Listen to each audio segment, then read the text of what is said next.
A single gunshot echoed through the vast corporate suite. Catherine stood frozen, her trembling hands still clutching the Nightingale device, its blue light pulsing in rhythm with her racing heartbeat. Blood bloomed across the pristine white carpet, whose she couldn't tell through her tear-blurred vision. "Did you really think I'd let you destroy everything we've built?" Harrington's voice was ice cold as he lowered his gun. On the monitor behind him, Emma's terrified face filled the screen, the child's mouth forming a silent scream as hands pulled her away from the camera. Catherine's world collapsed to this single moment, the culmination of choices that had started that rainy night behind a discount supermarket. A night when she'd been just Kate, not Catherine Morrison, CEO of a billion-dollar empire. A night when a security guard with kind eyes had offered her his jacket. "Dad," Emma's voice cut through the video feed before it went black. Catherine's eyes met Harrington's. "I'll give you the technology. Just please don't hurt them." Harrington's smile was a predator's. "You no longer have the power to make demands, Catherine." The door behind them burst open. David stood there, blood streaming from a gash above his eye, desperation etched into every line of his face. "No. Catherine, don't do this." The gunshot came again. 8 weeks earlier, 11:47 p.m., rain carved silver streaks down David Thompson's face as he turned the final lock at Millbrook Supermarket. Another endless shift. Another empty parking lot stretching into darkness. The broken street light flickered once, then died, plunging the corner into shadows. His shoulders ached with the weight of 3 back-to-back shifts this week. The extra money would barely cover Emma's school science trip. He exhaled slowly, watching his breath crystallize in the November chill. He was about to turn toward the employee parking section when a sound cut through the storm like a blade, soft, desperate human. David froze, his security training from his Special Forces days instantly kicking in. There, crumpled against the rust-stained dumpster, sat a woman who didn't belong. Christian Louboutin heels sinking into murky puddles. Midnight blue silk dress clinging to trembling skin. Perfectly manicured hands pressed against her mouth to stifle sobs that shook her entire body. But her eyes, God, her eyes held the kind of terror that money couldn't buy and power couldn't protect against. Primal fear. The hunted kind. David approached slowly, the way he'd approached injured animals in his grandfather's barn as a child. The woman flinched at his shadow, pressing herself harder against the metal container, as if trying to disappear into it. Her mascara had carved black rivers down alabaster cheeks. A bruise was forming along her jawline. "Ma'am, are you hurt?" His voice carried the gentle authority of someone who'd spent years calming a daughter's midnight fears. When David peeled off his worn security jacket and draped it over her shoulders, she looked up at him like he was her last breath of hope in a drowning world. The jacket, faded blue with the Millbrook logo patched 3 times, looked absurdly ordinary against her obvious wealth. "Sir," she whispered, voice fracturing with each syllable, raindrops catching on her eyelashes like diamonds. "Please don't let them take me." The words hung between them in the rain-soaked air. David's pulse quickened, his mouth suddenly dry. A protective instinct rose in him that had nothing to do with his security badge and everything to do with the father who'd spent 3 years raising a daughter alone. His fingers tightened around the keys in his pocket, the only weapon he had. "Who's after you?" he asked, scanning the shadows of the parking lot, where darkness pooled like spilled ink beneath the broken lights. She shook her head frantically, dark hair plastering against pale cheeks. "I can't." A violent shudder ran through her body, teeth chattering uncontrollably. "Please, I have nowhere else to go." David knelt beside her, rain soaking through his uniform shirt, plastering the cheap polyester to his skin. The woman couldn't be more than 35, but exhaustion had carved years into her face. Her clothes screamed wealth, the kind that came with corporate boardrooms and private jets. Yet here she sat in a puddle behind a discount grocery store, shaking like a lost child. "Ma'am, are you hurt?" His voice was steadier, now trained to remain calm in crisis. She touched her jaw, tentatively wincing. "It's nothing. My car. It won't start. I don't have anywhere else to go." The lie sat heavy between them, obvious and desperate. Her eyes darted toward the street, scanning for threats that seemed to lurk in every shadow. David had learned during Sarah's long illness not to press when people weren't ready to share their truth. Pain had its own timeline. He helped the woman to her feet, noting how she moved with unconscious grace despite her fear, like a dancer who couldn't forget her training even in crisis. The parking lot offered no shelter, and his beat-up Honda Civic waited in the employee section like a faithful old dog, rust claiming the wheel wells a crack spiderwebbing across the passenger window. "I can give you a ride somewhere or call someone for you." Her fingers suddenly gripped his forearm with surprising strength. "No calls, please?" Her eyes widened with panic, pulse visibly racing in the delicate hollow of her throat. "No police, no phones, please." Her desperation reminded him of Emma during thunderstorms. That same raw need for safety without questions. That bone-deep fear that reason couldn't touch. "Okay," he said simply. "No calls." Something in his calm acceptance made her shoulders drop slightly, the first sign that her guard was lowering. A single tear escaped, quickly wiped away with the back of a hand that bore a faint tan line where an expensive watch or bracelet had recently been. The drive to his apartment building passed in careful silence, broken only by the rhythmic swish of windshield wipers fighting a losing battle against the downpour. David stole glances at his unexpected passenger, watching her study the modest neighborhood through rain-streaked windows. Millbrook wasn't much. Working-class families, small gardens protected by chain-link fences, porches with sagging steps, but bright welcome mats. The kind of place where people minded their own business, but brought casseroles when ambulances came. She seemed to drink in the normalcy like medicine, her breathing gradually slowing as they drove farther from the supermarket. When he parked beside Mrs. Patterson's house with its riot of plastic flamingos, the woman turned to him with something approaching wonder. "You live here," not condescending, just curious, as if she'd discovered a hidden world, a snow globe of ordinary life she'd only glimpsed through glass. Third-floor apartment. David killed the engine, its familiar rattle settling into silence. It's not much, but it's warm and dry. He paused at the building's entrance key, hovering near the weather-beaten door. "I should mention I have a 9-year-old daughter, Emma. She's probably asleep, but just so you know." Emma wasn't asleep. She sat cross-legged on their second-hand couch in her favorite star-patterned pajamas, a science textbook open on her lap, brown eyes wide with curiosity as David entered with a stranger. A half-empty mug of cocoa sat forgotten on the coffee table, a marshmallow dissolving into a creamy island. "Dad, you're late and wet," she said matter-of-factly. Then her gaze shifted to the woman behind him, taking in expensive clothes and trembling hands, yet with the sharp observation only children possess. No judgment, just cataloging details like a tiny scientist. "This is Kate," David said, using the name the woman had whispered in the car when he'd finally asked what to call her. She needed a place to get out of the rain. Emma's face lit up with the uncomplicated kindness she'd inherited from her mother.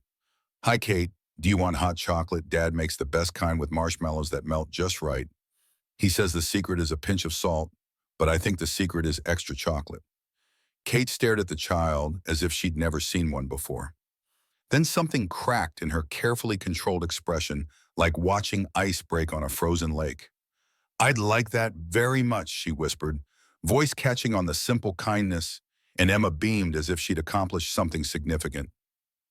20 miles away, in the gleaming skyscraper that housed Morrison Industries headquarters, Patricia Wells paced the executive conference room, her steel-gray hair pulled into a severe bun, her tailored charcoal suit a stark contrast to the night-darkened windows that offered a panoramic view of Hartford's skyline. "It's been 12 hours, she said, voice clipped with controlled fury. "Our CEO doesn't just disappear after a board meeting." Victor Harrington sat at the conference table, silver hair, perfectly styled fingers steepled beneath his chin, as he watched Wells pace. At 68, he carried himself with the confidence of a man who had built an empire of his own after leaving Morrison Industries 2 decades earlier. His company, Harrington Technologies, had become Morrison's chief competitor in neural interface development. "Perhaps Catherine finally broke under the pressure," he suggested, voice smooth as aged whiskey. "Edward always worried she was too emotional for this business." Wells shot him a sharp look. "With all due respect, Mr. Harrington, you haven't been involved with Morrison Industries since Edward forced you out. Catherine may be many things, but fragile isn't one of them." Harrington's smile didn't reach his eyes. "My relationship with Edward was complex, but our separation was mutual, Ms. Wells. And I'm here now as a concerned family friend." He glanced at his watch, a limited edition timepiece worth more than most people's yearly salary. "The patents for Project Nightingale expire in 7 months. Morrison Industries cannot afford leadership instability at this critical juncture. The overseas transfer proposals will proceed as planned, Harrington interrupted smoothly, but we need Catherine to sign off or be declared unfit to do so. Wells nodded slowly, moving to the window. Our sources have confirmed she didn't use any credit cards, her phone is off, and the car was found abandoned near Millbrook. It's as if she's deliberately hiding. From what I wonder, Harrington murmured. Or from whom? Wells countered. Harrington rose, straightening his impeccable suit. Keep me informed, Patricia. And do remember Edward entrusted me with certain contingencies regarding Nightingale. Should Catherine not return, I may need to implement them. After Harrington left, Wells picked up her phone. Surveillance team, any update on the Morrison situation? A male voice responded through the speaker. Nothing yet. We've expanded the search to include security cameras in Millbrook. If she's there, we'll find her. Wells ended the call, gazing out at the city lights stretching into darkness. Whatever Catherine Morrison was doing, wherever she was hiding, Patricia Wells would find her. There was simply too much at stake to let the daughter of Edward Morrison derail decades of careful planning. Back in the apartment, Kate sat awkwardly on the edge of the couch, hands wrapped around a steaming mug of cocoa, David's security jacket still draped over her shoulders. The small living room felt simultaneously claustrophobic and strangely safe. Family photos, chronicling Emma's growth, and Sarah's absence lining the walls and mantel. Emma hovered nearby, curiosity practically radiating from her small frame. You talk funny, she observed. Like my teacher, Ms. Peterson. She went to Yale. Kate's smile was tentative. I went to Harvard, actually. David watched this interaction while toweling his hair, struck by how naturally his daughter offered comfort to a stranger. Sarah had been the same way, heart open to anyone who needed shelter from life's storms. The thought brought its usual stab of loss, sharp and familiar, like pressing on a bruise, but also something new. Pride. Emma was becoming her own person, but carrying the best parts of her mother forward. As Kate accepted the steaming mug with the hands that still trembled slightly, David caught her studying the modest living room. Family photos on the mantel. Emma's art projects taped to the refrigerator in a colorful collage. A chess set missing 2 pawns on the coffee table, its pieces worn from years of handling. Kate looked like an anthropologist discovering a lost civilization, eyes lingering on the small touches that made a house a home. The throw blanket crocheted by David's grandmother. The bookshelf overflowing with well-loved paperbacks. The plant struggling to survive on the windowsill. What kind of life had she left behind? David wondered. That simple human kindness seemed so foreign, so worthy of awe. You can take my bed, Kate, David offered, gesturing toward the hallway. I'll sleep on the couch. Bathroom's down the hall if you want to clean up. Thank you, she said, the formal words somehow conveying a depth of gratitude that made David uncomfortable. He was just doing what anyone would do, what his grandfather had taught him, what Sarah would have wanted. Later, after Emma had finally been persuaded to go to bed and Kate had disappeared into the bathroom, David sat at the kitchen table, turning his wedding ring around his finger, a habit he'd developed in the years since Sarah's death, a habit that helped him think. The woman in his apartment was clearly running from something serious. Money like hers didn't hide behind supermarket dumpsters over minor problems. She moved like someone accustomed to power, spoke like someone with education, observed like someone constantly evaluating threats and exits. His special forces training recognized the signs. Kate wasn't just scared, she was hunted. David's phone lit up with a text from his former commander. Monthly veterans meetup tomorrow. You coming this time, Thompson? The guys miss you. He typed a quick, maybe, before setting the phone down. 3 years since he'd left the military to care for Sarah, and he still felt caught between worlds, no longer the elite soldier he'd been, not quite fitting into civilian life either. Just a widower trying to give his daughter stability while working security shifts at a supermarket that barely used his skills. The bathroom door opened and Kate emerged wearing Sarah's old Yale sweatpants and t-shirt that David had left out for her. The expensive clothes she'd arrived in were now draped over the shower rod, dripping onto the tiled floor. Even in borrowed clothes too large for her frame, she carried herself with an unconscious elegance that spoke of a life far removed from this third-floor walk-up. Their eyes met across the apartment, and for a moment something passed between them, a recognition of 2 people carrying burdens too heavy to share with the world. Then Kate looked away, tucking a strand of damp hair behind her ear, in a gesture that seemed strangely vulnerable. Is Emma always so present, she asked, moving to the window, keeping her back to the room as if afraid to reveal too much. David smiled despite himself. Since the day she was born. Sarah used to say she came out of the womb with her eyes wide open, taking inventory of the delivery room. The mention of Sarah hung in the air. Kate turned slightly profile, illuminated by the street lamp outside. Your wife, she died 3 years ago, cancer. He said it the way he always did now, factual, without the raw edge that had characterized those first months of grief. I'm sorry, Kate offered the simple words, somehow weightier, coming from her than from the countless others who'd said them over the years. Emma seems to have her spirit, Kate added after a moment, and David felt something unexpected gratitude, that this stranger had somehow seen his daughter, clearly had recognized Sarah's legacy in her. A siren wailed in the distance, and Kate tensed visibly, moving away from the window, eyes darting to the door. The momentary openness vanished, replaced by the hunted look she'd worn in the parking lot. It's just an ambulance, David said quietly. Probably headed to Hartford Memorial. They come through this neighborhood as a shortcut. Kate nodded, but her shoulders remained tight, hands clasped to stop their trembling. I should let you sleep, she said, moving toward the bedroom with the careful steps of someone navigating a minefield. At the door, she paused, not quite looking back. Thank you, David. Not everyone would have stopped tonight. He wanted to tell her it was nothing, that basic human decency shouldn't be remarkable, but something in her voice suggested that in her world perhaps it was. Instead, he simply said, Get some rest, Kate. We'll figure things out in the morning. After she closed the door, David settled onto the couch, staring at the ceiling, listening to the familiar sounds of his apartment. Emma's soft snoring from her room, hum of the refrigerator, the occasional car passing below. Now joined by the almost imperceptible sound of a woman crying very quietly behind his bedroom door. Outside, rain continued to fall, washing away footprints in the parking lot of Millbrook Supermarket, where their paths had crossed. And somewhere in the darkness, a black sedan cruised slowly through the neighborhood, its driver speaking quietly into a phone. No sign of her yet, expanding the search pattern as ordered. Whatever had driven Kate to hide behind that dumpster, whoever was hunting her, David, had the sinking feeling that his simple act of kindness had just pulled him and Emma into something far more dangerous than he could imagine. Morning arrived in thin strips of sunlight through the blinds David had never gotten around to replacing. He shifted on the couch, his back protesting the night spent on cushions designed for sitting rather than sleeping. For a moment, he forgot about his unexpected guest, stretching with the automatic movements of a man accustomed to early rising.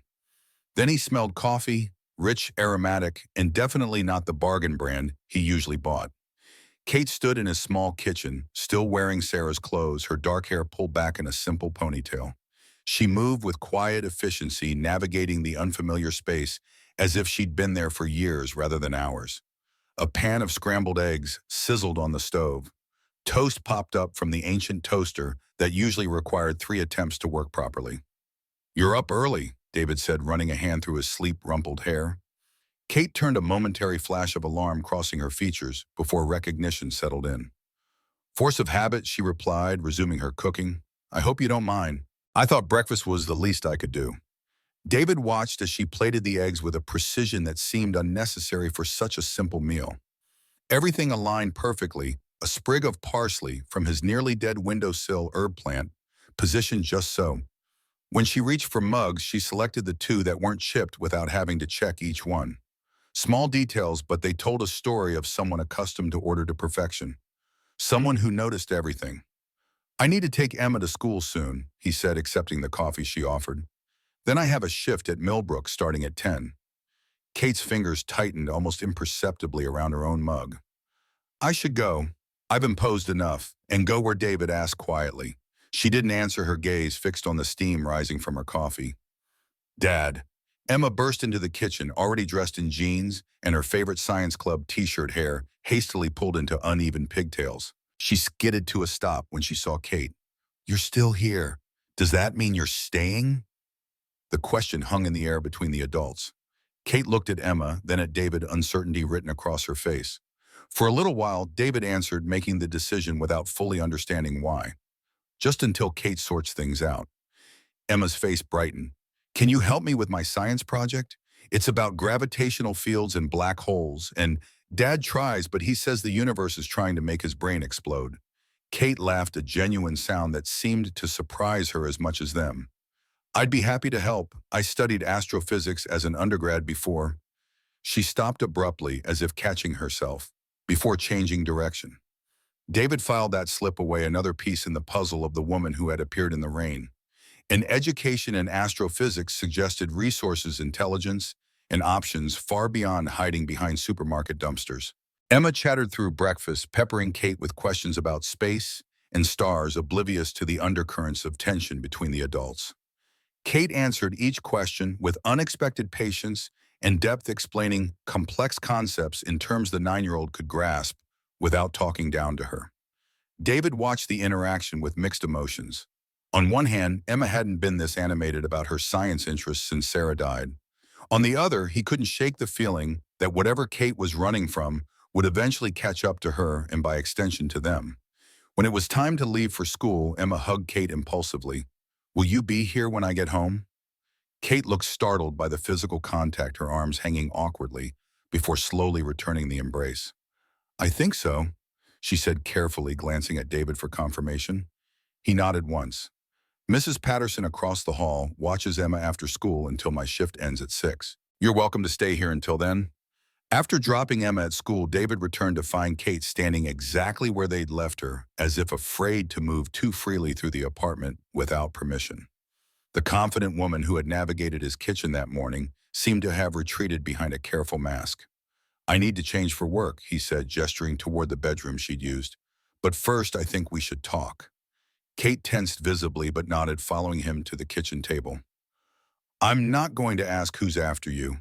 David began, watching her reaction carefully. But I need to know if having you here puts Emma at risk.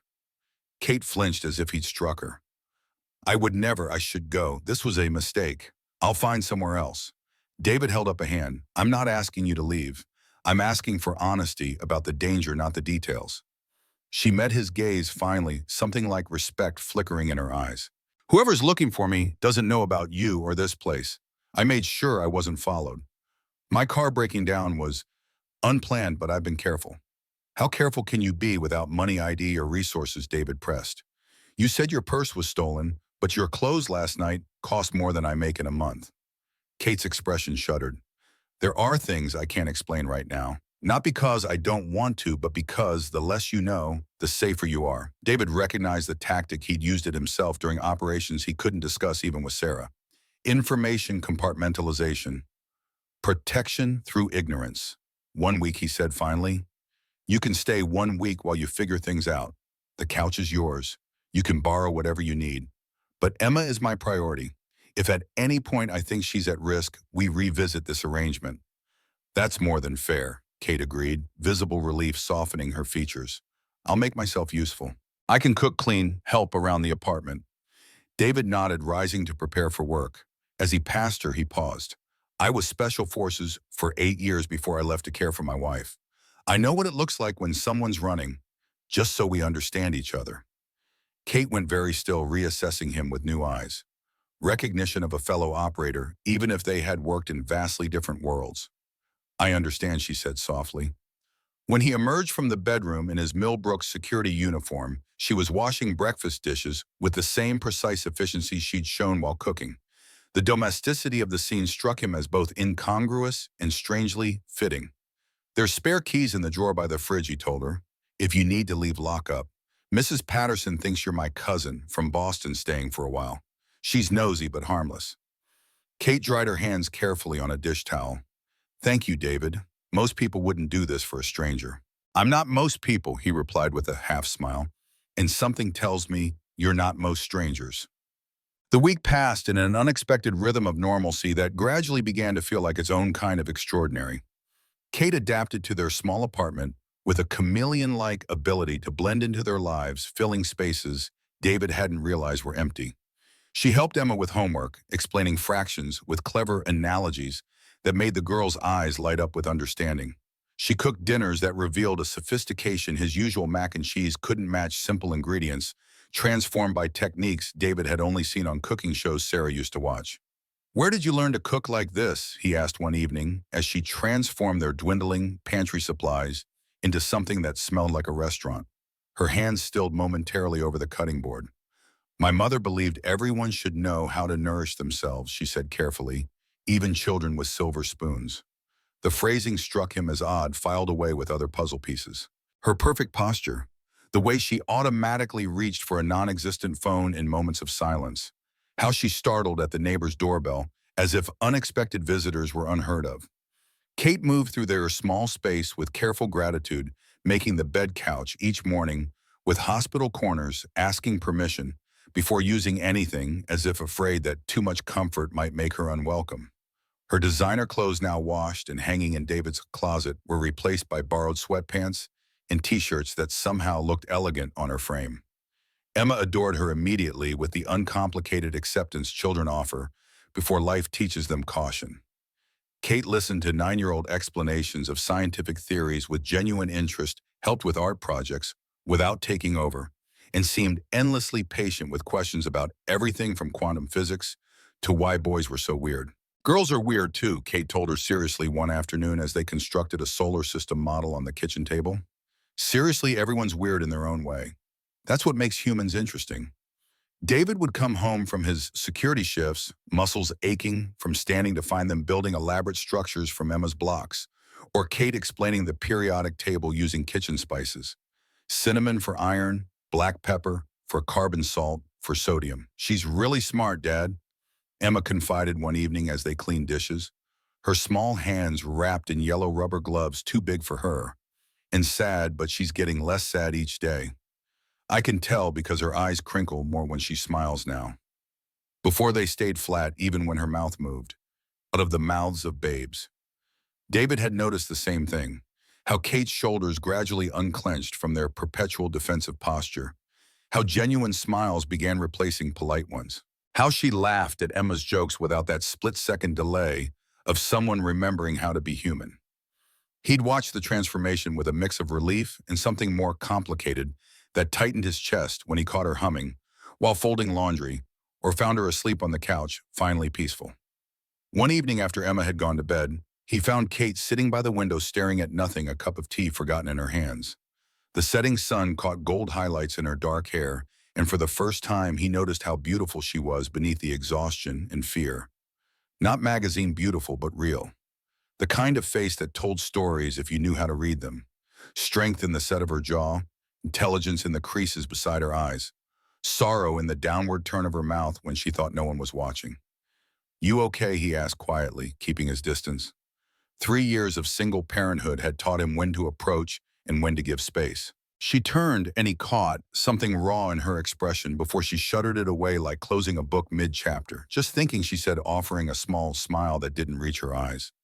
David sat across from her, leaving the choice to continue conversation in her hands. She studied him for a moment, then surprised him with a question. "Why did you leave the military? You were special forces. That's not a career most people walk away from voluntarily." "Sarah got sick," he answered simply. "Stage 4 ovarian cancer. Her family was gone and there was Emma to consider. I couldn't deploy knowing my wife was dying and my daughter had no one else." Kate nodded, understanding blooming in her eyes. "So you sacrificed your career for your family." "It wasn't a sacrifice," David corrected gently. "It was a choice, the only one that made sense." "And now, what does former Special Forces do as a supermarket security guard?" David smiled ruefully. "Watches shoplifters pocket makeup and tells teenagers to stop skateboarding in the parking lot. Not exactly high-speed tactical operations." "You must miss it," Kate observed.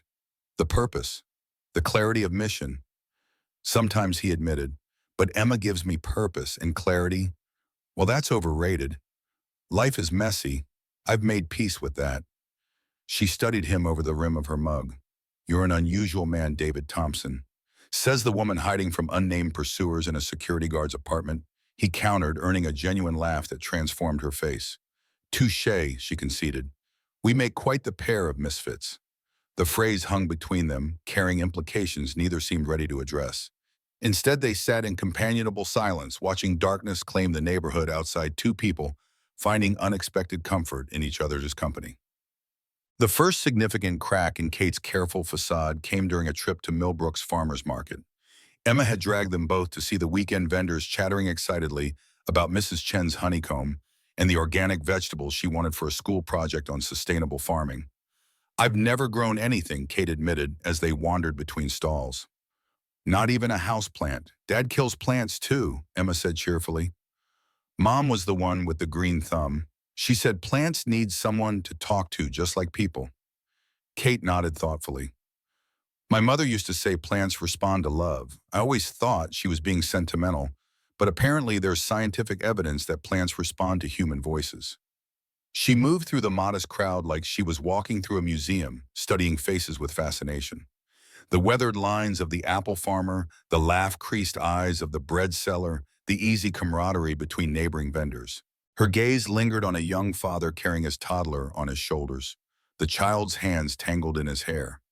Something like longing flashed across her face before she looked away. At the flower vendor, she stopped abruptly, her entire body going still. Peonies, she breathed, reaching toward white blooms with trembling fingers. My mother grew these in our garden. She said they were the queens of the flower world, demanding but worth the effort. The vendor, a weathered man named Tom with soil permanently embedded in his nail beds, smiled broadly. Beautiful choice, miss. These are local grown, right here in Connecticut soil, best in the country for peonies. Kate's hands snapped back as if burned, Connecticut. Her voice barely audible, color draining from her face. David filed that detail away, noting how she suddenly seemed eager to leave, eyes darting around the market as if searching for hidden threats. She tugged her borrowed baseball cap lower over her face and suggested they return home, complaining of a headache that hadn't existed minutes before. As they made their way back through the crowded market, David noticed a man in a dark jacket watching them intently from behind a produce stand. When their eyes met briefly, the man turned away, lifting a phone to his ear. David placed a protective hand on Emma's shoulder, guiding her closer as they navigated the crowd. Kate walked slightly ahead, her posture rigid with renewed tension. All the relaxation of the past days evaporated in an instant.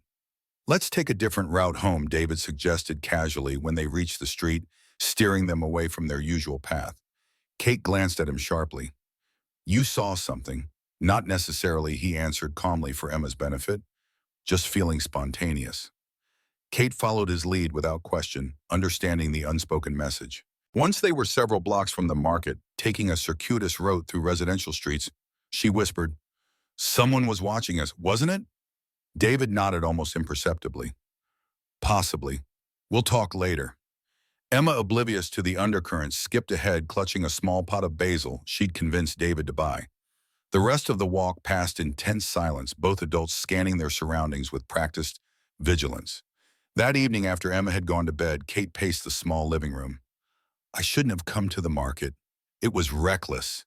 You couldn't stay cooped up in the apartment forever, David reasoned. And we don't know for certain anyone recognized you. Kate stopped pacing, facing him with desperate intensity. You don't understand. These people, they have resources, connections. If they found me, they've found us, David finished quietly. I know. I've been thinking about contingencies since we left the market. Kate's eyes widened with horror. Oh God, Emma, I've put her in danger. I need to leave tonight. David crossed the room, grasping her shoulders gently but firmly. Running now might make things worse if they are watching the apartment. We need to be strategic, not reactive. I can't risk your family because of my problems, she insisted, trembling beneath his hands. We're already involved, Kate, David said, his voice steady. The best protection now is planning, not panic. She stared at him, conflict evident in her eyes. Why aren't you angry? Why aren't you throwing me out? Because that's not who I am, he answered simply. And because whoever you're running from, whatever you're hiding from, I believe you're worth protecting. Something broke in Kate's expression, a wall crumbling, revealing vulnerability she'd kept carefully hidden. You don't even know who I am, she whispered. I know enough, David countered. I know you're kind to my daughter. I know you're smart and resourceful. I know you're running from something, not towards something illegal. The rest we can figure out. Kate's eyes filled with tears she refused to let fall. No one has trusted me like this in, I can't remember how long. Maybe it's time someone did, David said softly. The moment stretched between them, charged with unspoken possibilities. Then Kate stepped back, composing herself with visible effort. I need to tell you something, she began when a sudden crash from Emma's room shattered the moment. David reacted instantly, moving toward his daughter's room with the fluid speed of his military training. Kate was only a step behind him. They found Emma on the floor beside her by a face flushed and eyes glassy. Dad, she mumbled, I don't feel good. Kate knelt beside the child, pressing a hand to her forehead with gentle precision. She's burning up, she said, alarm evident in her voice. Within minutes, Emma's condition deteriorated rapidly. Chills racked her small body despite the blankets David piled on. Her skin felt like fire to the touch, and her breathing became labored. We need to get her to a hospital, Kate said, her voice carrying a new authority that David hadn't heard before. This isn't a normal fever. David carried Emma to the car, her small body alarmingly light in his arms. Kate followed with a bag hastily packed with Emma's things, moving with brisk efficiency that spoke of experience handling crises. In the car, Emma's condition worsened. She drifted in and out of consciousness, mumbling incoherently about stars and black holes. Kate sat in the back with her monitoring her pulse and temperature with practiced fingers while directing David to Hartford Memorial, the larger hospital, rather than the closer Millbrook clinic. Her fever's too high and her pulse is racing. Kate explained, her voice clinical but underlaid with genuine concern. Hartford Memorial has a better pediatric emergency department.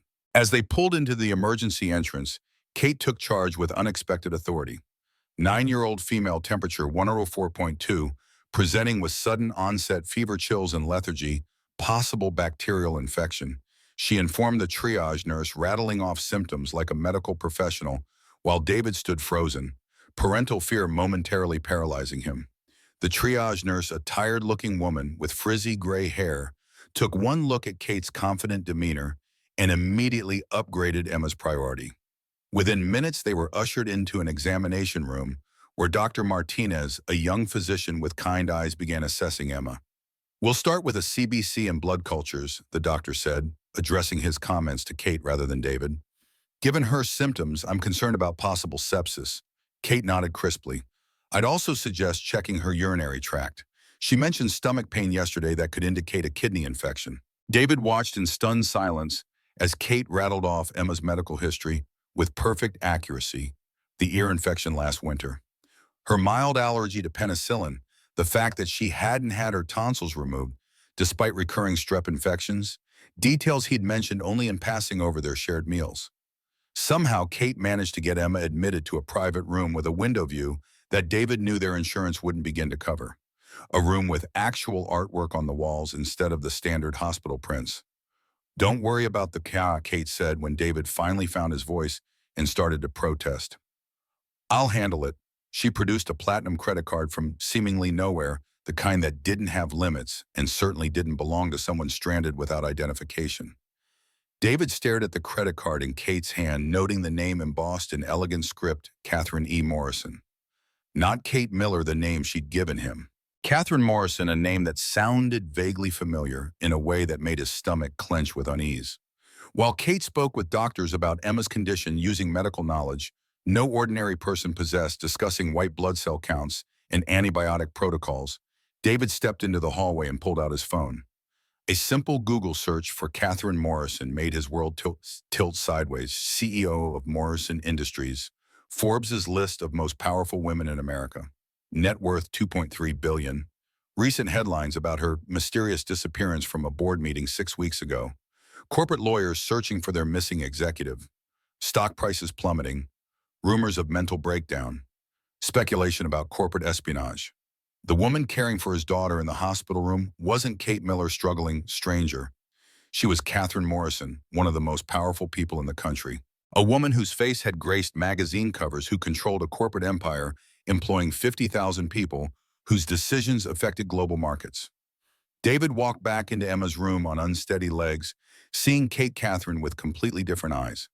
The expensive clothes she'd arrived in, the casual way she'd handled the hospital fees, her knowledge of medical procedures and corporate efficiency, her perfect posture and articulate speech. Everything clicked into place with sickening clarity. This woman who'd been living in his home, eating at his table, reading bedtime stories to his daughter, had been lying about everything, not just her name, but her entire identity. His chest constricted with something between anger and betrayal. Had it all been an act, the vulnerability, the growing friendship, the connection he'd felt forming between them? As Emma slept sedated by medication and exhaustion, David gestured for Catherine to join him in the hallway. She followed reluctantly, her eyes darting back to Emma's bed, as if afraid to leave the child even for a moment. "We need to talk," he said quietly, voice tight with controlled emotion. Outside, the hospital corridor stretched empty at 2:00 a.m., fluorescent lights casting harsh shadows on their faces.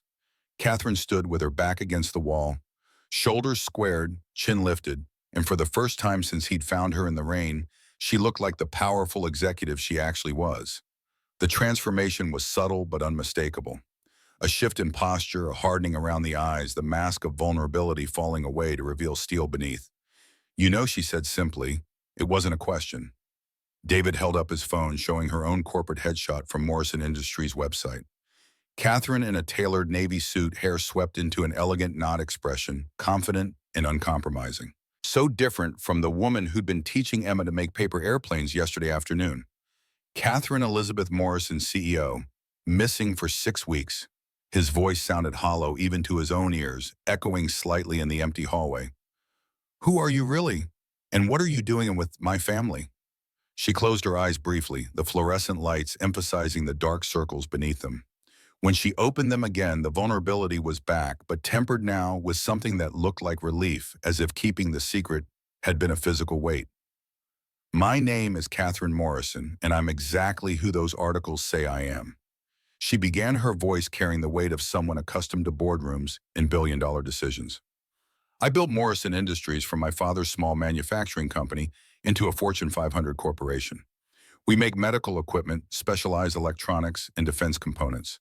50,000 employees, operations in 12 countries." She crossed her arms tightly across her chest, self-protection rather than defiance. "6 weeks ago, I walked out of a meeting where my own board of directors was planning to sell key divisions to overseas investors, eliminating thousands of American jobs to pad their quarterly profits." The words came faster now, as if released from a dam, her carefully controlled public persona fracturing to reveal genuine fear. "When I refused to sign off on the deal, they began questioning my mental state, suggesting I was suffering from exhaustion and poor judgment. I realized they were building a case to have me declared unfit, to force me out and install someone more cooperative, someone who wouldn't ask questions about offshore accounts and technology transfers to countries under trade restrictions." David leaned against the opposite wall, trying to process the magnitude of what she was telling him. The conspiracy that sounded like something from a thriller movie, rather than real life. "So you ran away?" he sedated flatly. Catherine laughed bitterly, the sound echoing in the empty corridor. "I prefer to think of it as strategic withdrawal. I needed time to gather evidence of their conspiracy to build a legal case before they could destroy me professionally and personally." She gestured toward Emma's room. "I never intended to involve anyone else. I was supposed to lie low, maybe stay at a small hotel under a false name until I could meet with federal investigators. But then my rental car broke down in that parking lot. And you," her voice softened, losing its corporate edge. "You offered me your jacket like it was the most natural thing in the world. When was the last time someone showed me kindness without wanting something in return? Everything you told us was a lie." David's words came out harsher than he'd intended, but the betrayal felt like a physical wound, sharp and hot behind his sternum. He'd begun to trust her, to let her into the carefully protected world he'd built for Emma after Sarah's death. Catherine flinched as if he'd struck, her color draining from her face. Not everything, her voice dropped to a whisper. "Kate Miller might not be my real name, but the person you've gotten to know, she's more real than I've been in 15 years. The woman who helps Emma with science projects and burns toast and talks to you about books, that's who I am when no one's watching. When I don't have to be Catherine Morrison, CEO." She stepped closer, close enough that he could see tears threatening at the corners of her eyes, close enough to smell the hospital antiseptic on her clothes. "David, I never meant for this to happen. I was supposed to stay a few days and disappear, but Emma makes me laugh like I haven't in years, and you—" Her voice broke slightly. "You make me remember what it feels like to be valued for who I am, not what I can do for someone's profit margins." "How do I know what's real?" The question hung between them like a challenge, his hands clenched at his sides to stop their trembling. You have billions of dollars. You could buy this entire town. What am I to you? Some kind of anthropological experiment? Rich woman slumming with the working class? Catherine's face crumpled at his words, and for a moment she looked as broken as the night he'd found her, crouched by the dumpster. All pretense and composure washed away by genuine pain. You're the first person in 20 years who's asked me what I want instead of telling me what I need to do, she whispered. You're the man who gave his coat to a stranger without asking questions. You're the father who works 3 jobs to give his daughter every opportunity, who talks about his late wife like she was a gift from heaven, who notices when Emma's quiet and knows exactly what stories make her laugh. Her voice broke on the last words, a tear finally escaping to trace a silver path down her cheek. You're everything I never thought I deserved. Everything I thought only existed in movies about normal people. Before David could respond, Emma's voice called weakly from the hospital room. Dad, Kate, where are you? They both turned toward the sound, the moment suspended between them. Revelation and hurt, and something else, something neither seemed ready to name, hanging in the air like a question without an answer. As they moved back toward Emma's room, David caught sight of a nurse watching them from the nurse's station, recognition dawning on her face as she stared at Catherine. The carefully constructed bubble of anonymity they'd been living in for the past week had finally burst, and David had no idea what would emerge from the wreckage. Neither of them noticed the nurse approaching until she was standing directly before them, her familiar face sending a jolt of recognition through David's body. Nurse Jennings, the woman who had cared for Sarah during her final weeks with a gentleness David still remembered in his dreams. Mr. Thompson, she said warmly, then froze when she saw Catherine. Recognition flooded her features, followed by confusion. Oh, Miss Morrison, I didn't realize. I'm sorry, Catherine's spine stiffened, her public mask sliding into place with practiced ease. You recognize me. Nurse Jennings nodded, confusion evident on her face as she looked between David and Catherine. Of course, how could I forget your foundation funded our entire oncology wing 3 years ago? You were here for the ribbon cutting. Her eyes widened as she turned to David. And you were here too, Mr. Thompson. Your wife was one of our first patients in the new wing. I remember because we were still getting the equipment set up. The world seemed to stop spinning for a moment, sound fading as if David were underwater. He stared at Catherine, whose face had gone completely white, fingers gripping the hospital bed rail until her knuckles matched the sheets. You funded the wing where Sarah was treated, he said, the words feeling distant and unreal. Morrison Family Foundation. Nurse Jennings confirmed, oblivious to the tension filling the room like smoke. Ms. Morrison personally oversaw the project after her own mother died of cancer. She insisted on private family rooms so patients wouldn't have to be separated from their loved ones. She glanced at her chart, suddenly professional again. Emma's looking much better. The antibiotics are working. We'll need to keep her overnight for observation, but her blood work is promising. After the nurse left, silence stretched between them like a living thing, charged with questions and revelations. Emma had fallen back asleep, her breathing steady, small fingers still intertwined with Catherine's. You knew, David finally said, his voice barely audible over the beeping monitors. You knew who I was when you got in my car that night. Catherine's hands trembled slightly as she gently disentangled herself from Emma's grip and folded them in her lap. I recognized your name when you introduced yourself. Yes, Thompson isn't common, and something about your face seemed familiar. But I didn't seek you out, David. I had no idea you worked at that supermarket. My car really did break down. But you remembered meeting me. The question felt important somehow, a key piece in a puzzle he couldn't yet see clearly. Not exactly meeting, Catherine said softly, her gaze fixed on Emma's sleeping face. I remember seeing you. The husband who never left his wife's side even when the doctors said there was nothing more they could do. The father who read stories to his little girl in the waiting room, making different voices for each character even though your own voice was breaking with exhaustion. Her eyes met his raw with emotion. I remember thinking that was what real love looked like. Emma, who had been feigning sleep but following this exchange with growing interest, suddenly brightened. So you're the lady who built the special rooms where Mommy stayed? Dad says those doctors and nurses were angels. Catherine's composure finally broke. A single tear slid down her cheek as she nodded, reaching out to brush Emma's hair from her forehead with tender fingers. My mother had cancer too, Emma. I wanted to build a place where families could be together during the hard times, where little girls wouldn't have to be separated from their parents. David felt the room tilt again, but differently this time. Not with betrayal, but with the strange vertigo of fate. The truth was reconstructing itself in his mind, not erasing the lies, but adding layers of complexity he hadn't imagined. Had their meeting really been coincidence or something more, like gravity pulling together two people marked by similar losses? "Why didn't you tell me?" he asked, fighting to keep his voice steady. "At first, I couldn't tell anyone anything." Catherine said, her fingers still absently stroking Emma's hair. "I didn't know who I could trust. Then as days passed, I was afraid. Afraid you'd see me differently. Afraid you'd think I was crazy for running away from my own company. Afraid of losing the only real connection I've had in years." She looked down at Emma's small hand still resting near hers. "Afraid of losing this family you let me borrow." The naked honesty in her voice struck David more powerfully than any explanation could have.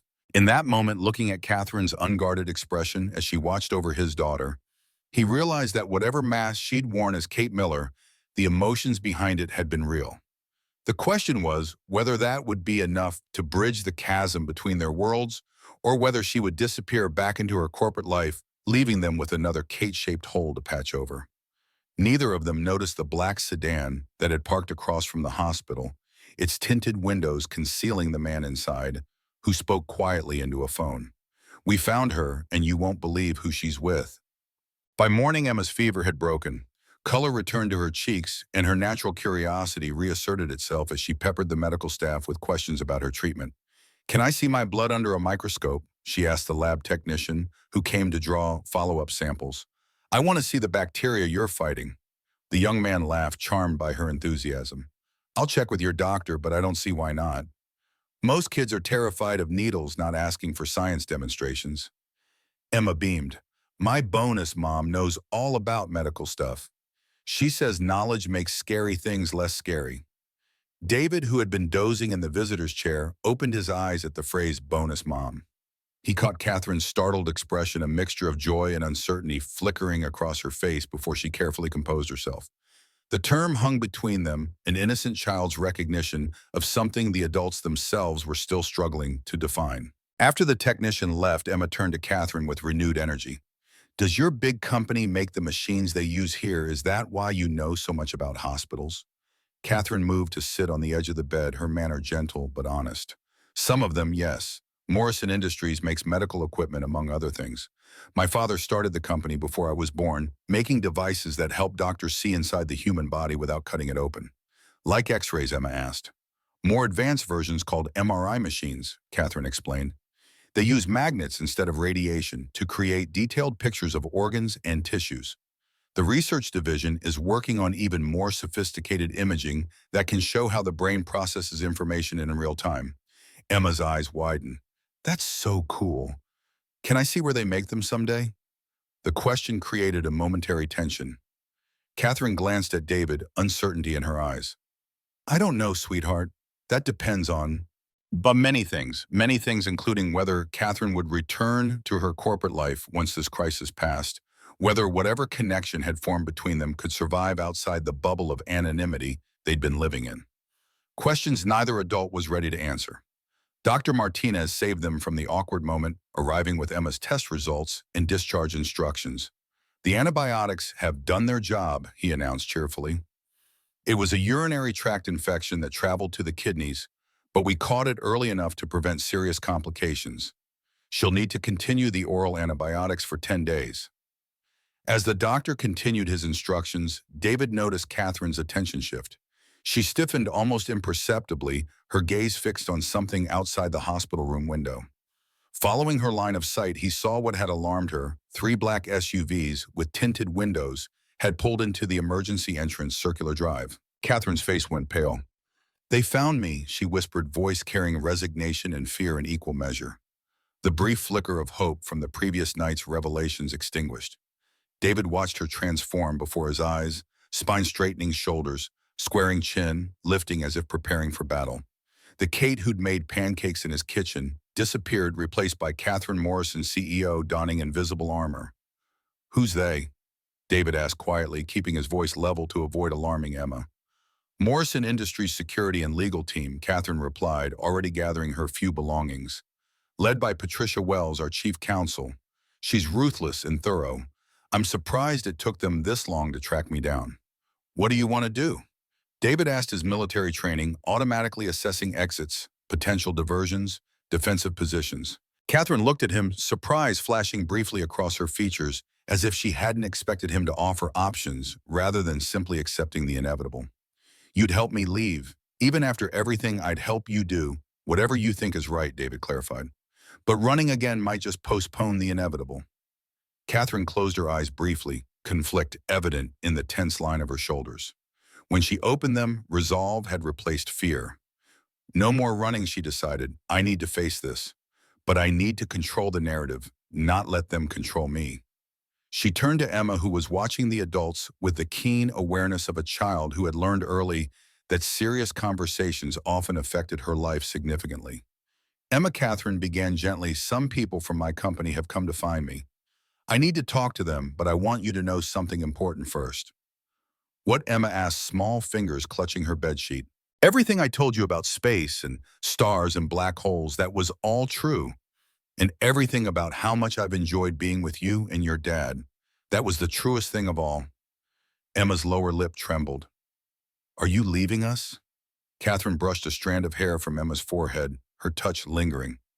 I don't know what's going to happen next, but no matter what you've made these weeks, the happiest I've had in a very long time.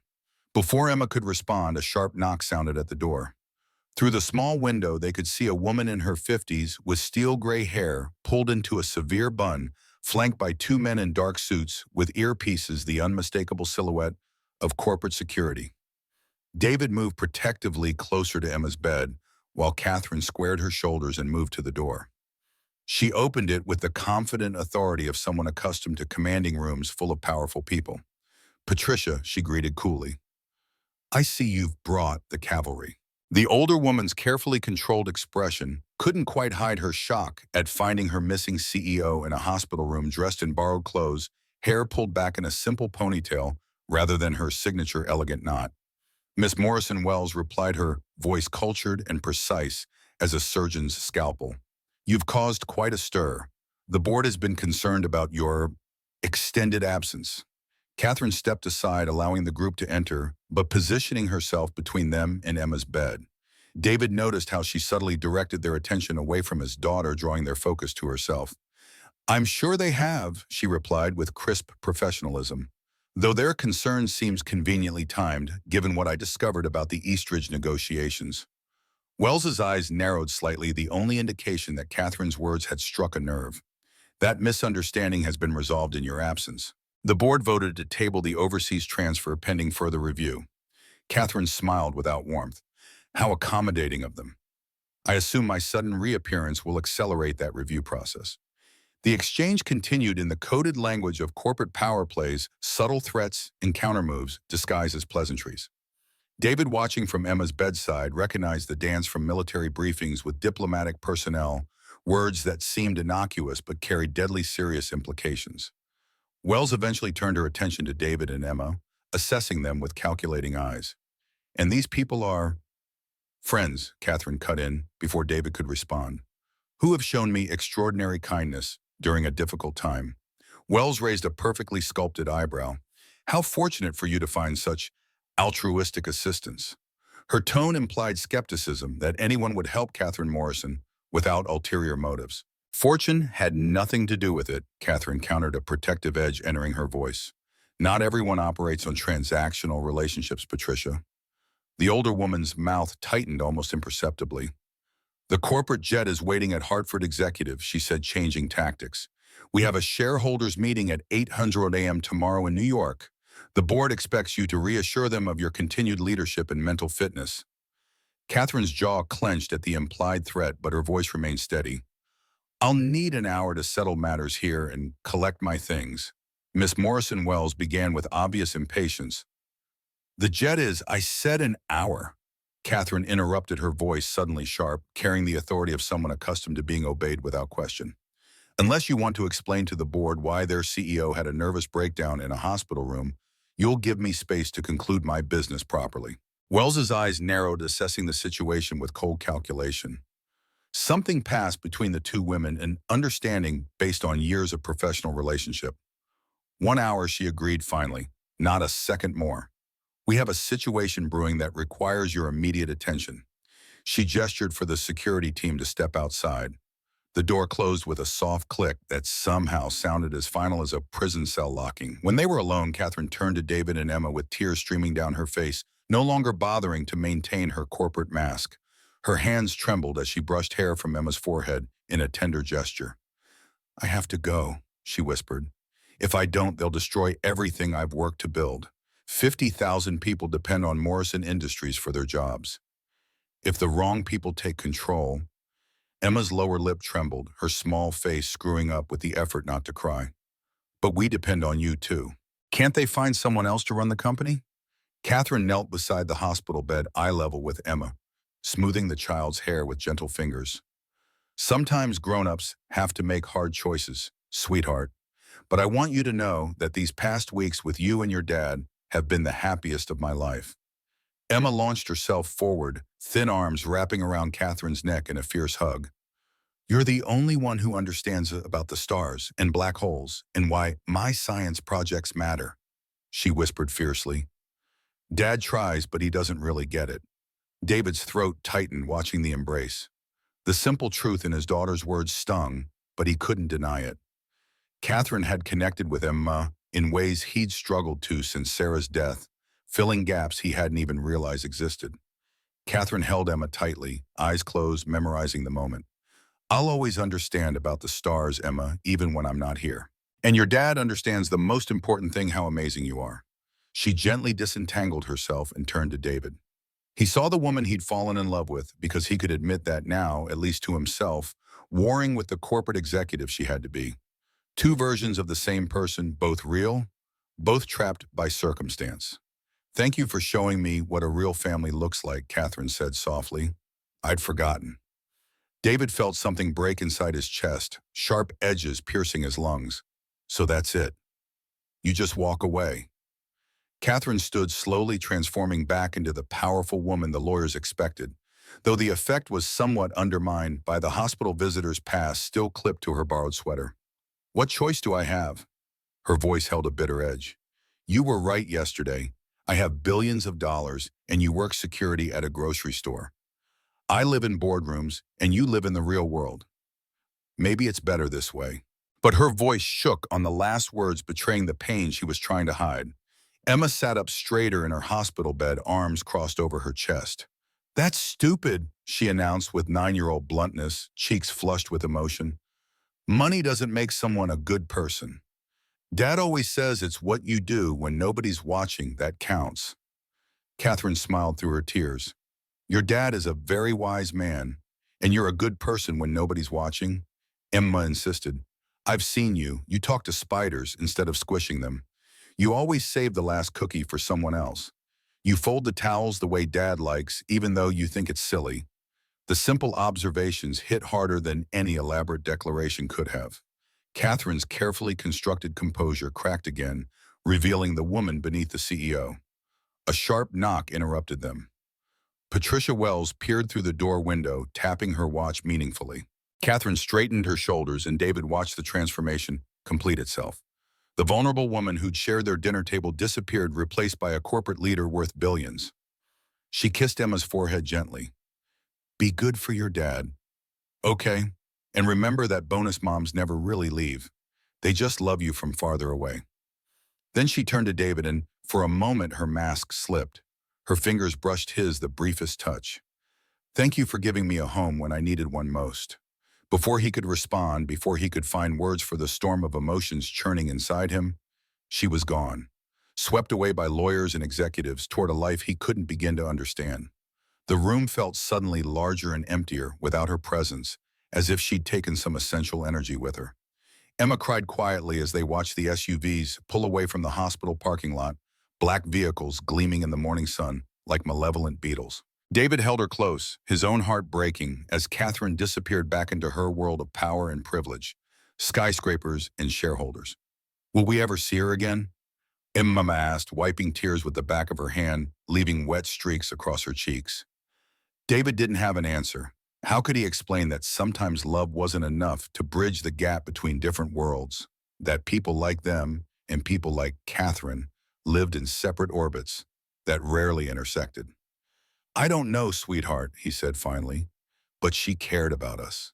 That was real. Teo. Later that afternoon, Emma was discharged from the hospital. The drive home passed in subdued silence, Emma clutching the small teddy bear a nurse had given her, David's thoughts circling around the whirlwind of the past 24 hours. His apartment, when they finally reached it, felt wrong, too quiet, too ordinary. Emma's science textbook lay open on the kitchen table where Catherine had been helping her. A half-finished diagram of the solar system abandoned mid-explanation. The chess set sat on the coffee table, pieces arranged in a game they would never finish. Even the refrigerator seemed to mock him with its emptiness, missing the elaborate meals Catherine had somehow conjured from their modest groceries. He helped Emma settle on the couch with her favorite blanket and a glass of juice doctor's orders to rest still in effect. Then he moved through the apartment, gathering the small traces Catherine had left behind a hairbrush with dark strands caught in the bristles, a notebook with elegant handwriting detailing grocery lists, and Emma's homework schedule, the faint scent of her perfume still lingering on the pillow she'd used. "Dad," Emma called from the living room. Her voice sounded small and tired. He found her curled beneath her blanket, eyes red-rimmed from crying. "Do you think Catherine misses us too?" David sat beside her, stroking her hair the way Sarah used to when Emma was upset. "I think she does, sweetheart. Very much." "Then why did she have to go?" Emma pressed the eternal child's question of why the world couldn't simply arrange itself according to the heart's desires. David sighed, searching for an explanation that would make sense to a 9-year-old when he barely understood it himself. "Remember how you have responsibilities at school, class monitor duties, and, feeding the class hamster?" Emma nodded. "Well, Catherine has responsibilities too, but much bigger ones. Thousands of people depend on her company for their jobs.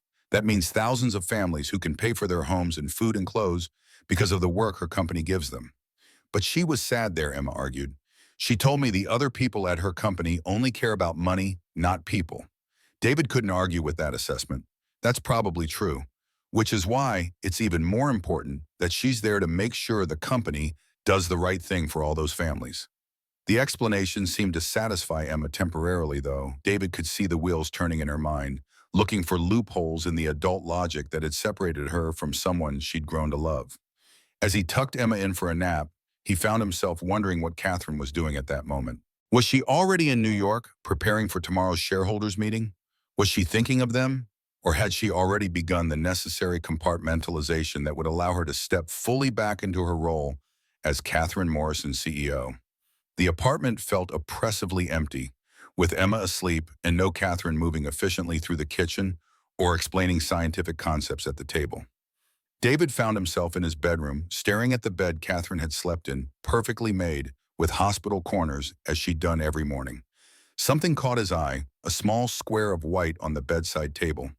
Moving closer, he found Catherine's expensive silk scarf folded neatly beside a handwritten note on Morrison Industries stationery. Her handwriting was precise, but with an artistic flourish to the capital letters, the kind of penmanship that spoke of expensive private schools and years of practice. "Thank you for reminding me who I want to be. Take care of each other. K." David held the silk fabric to his face, breathing in the faint scent of her perfume. Something subtle and expensive that he'd never be able to name but would recognize instantly if he ever smelled it again. He wondered how someone could become so essential to your life in just a few weeks, carving out a space that seemed impossible to fill once they were gone. That night, after Emma had finally fallen asleep in her own bed, David sat at the kitchen table with a beer. He didn't really want scrolling through news articles about Catherine Morrison's sudden reappearance. The business press was awash with speculation. Where had she been? Why had she disappeared? Was there truth to rumors of mental exhaustion, corporate intrigue, a hostile takeover attempt? Photos showed her arriving at Morrison Industries headquarters in New York, flanked by security, wearing a tailored suit that must have been waiting on the corporate jet.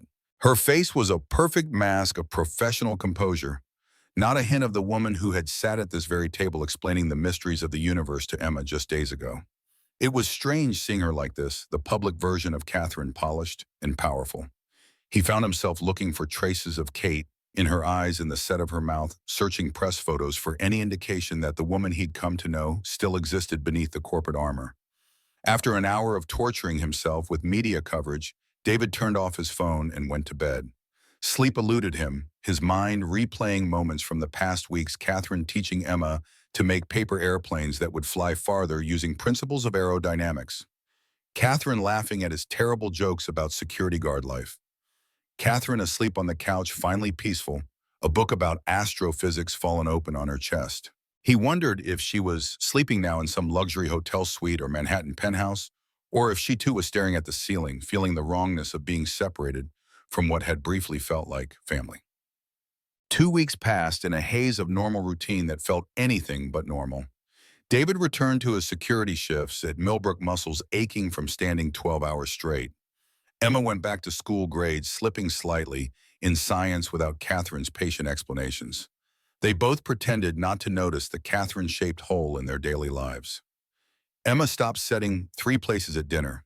David stopped automatically buying Kate's favorite coffee creamer at the grocery store. They were adjusting, moving forward, learning to be a family of 2, again the way they had been before a rain-soaked night had changed everything. Then on a Tuesday morning that started like any other, David's phone rang while he was getting Emma ready for school.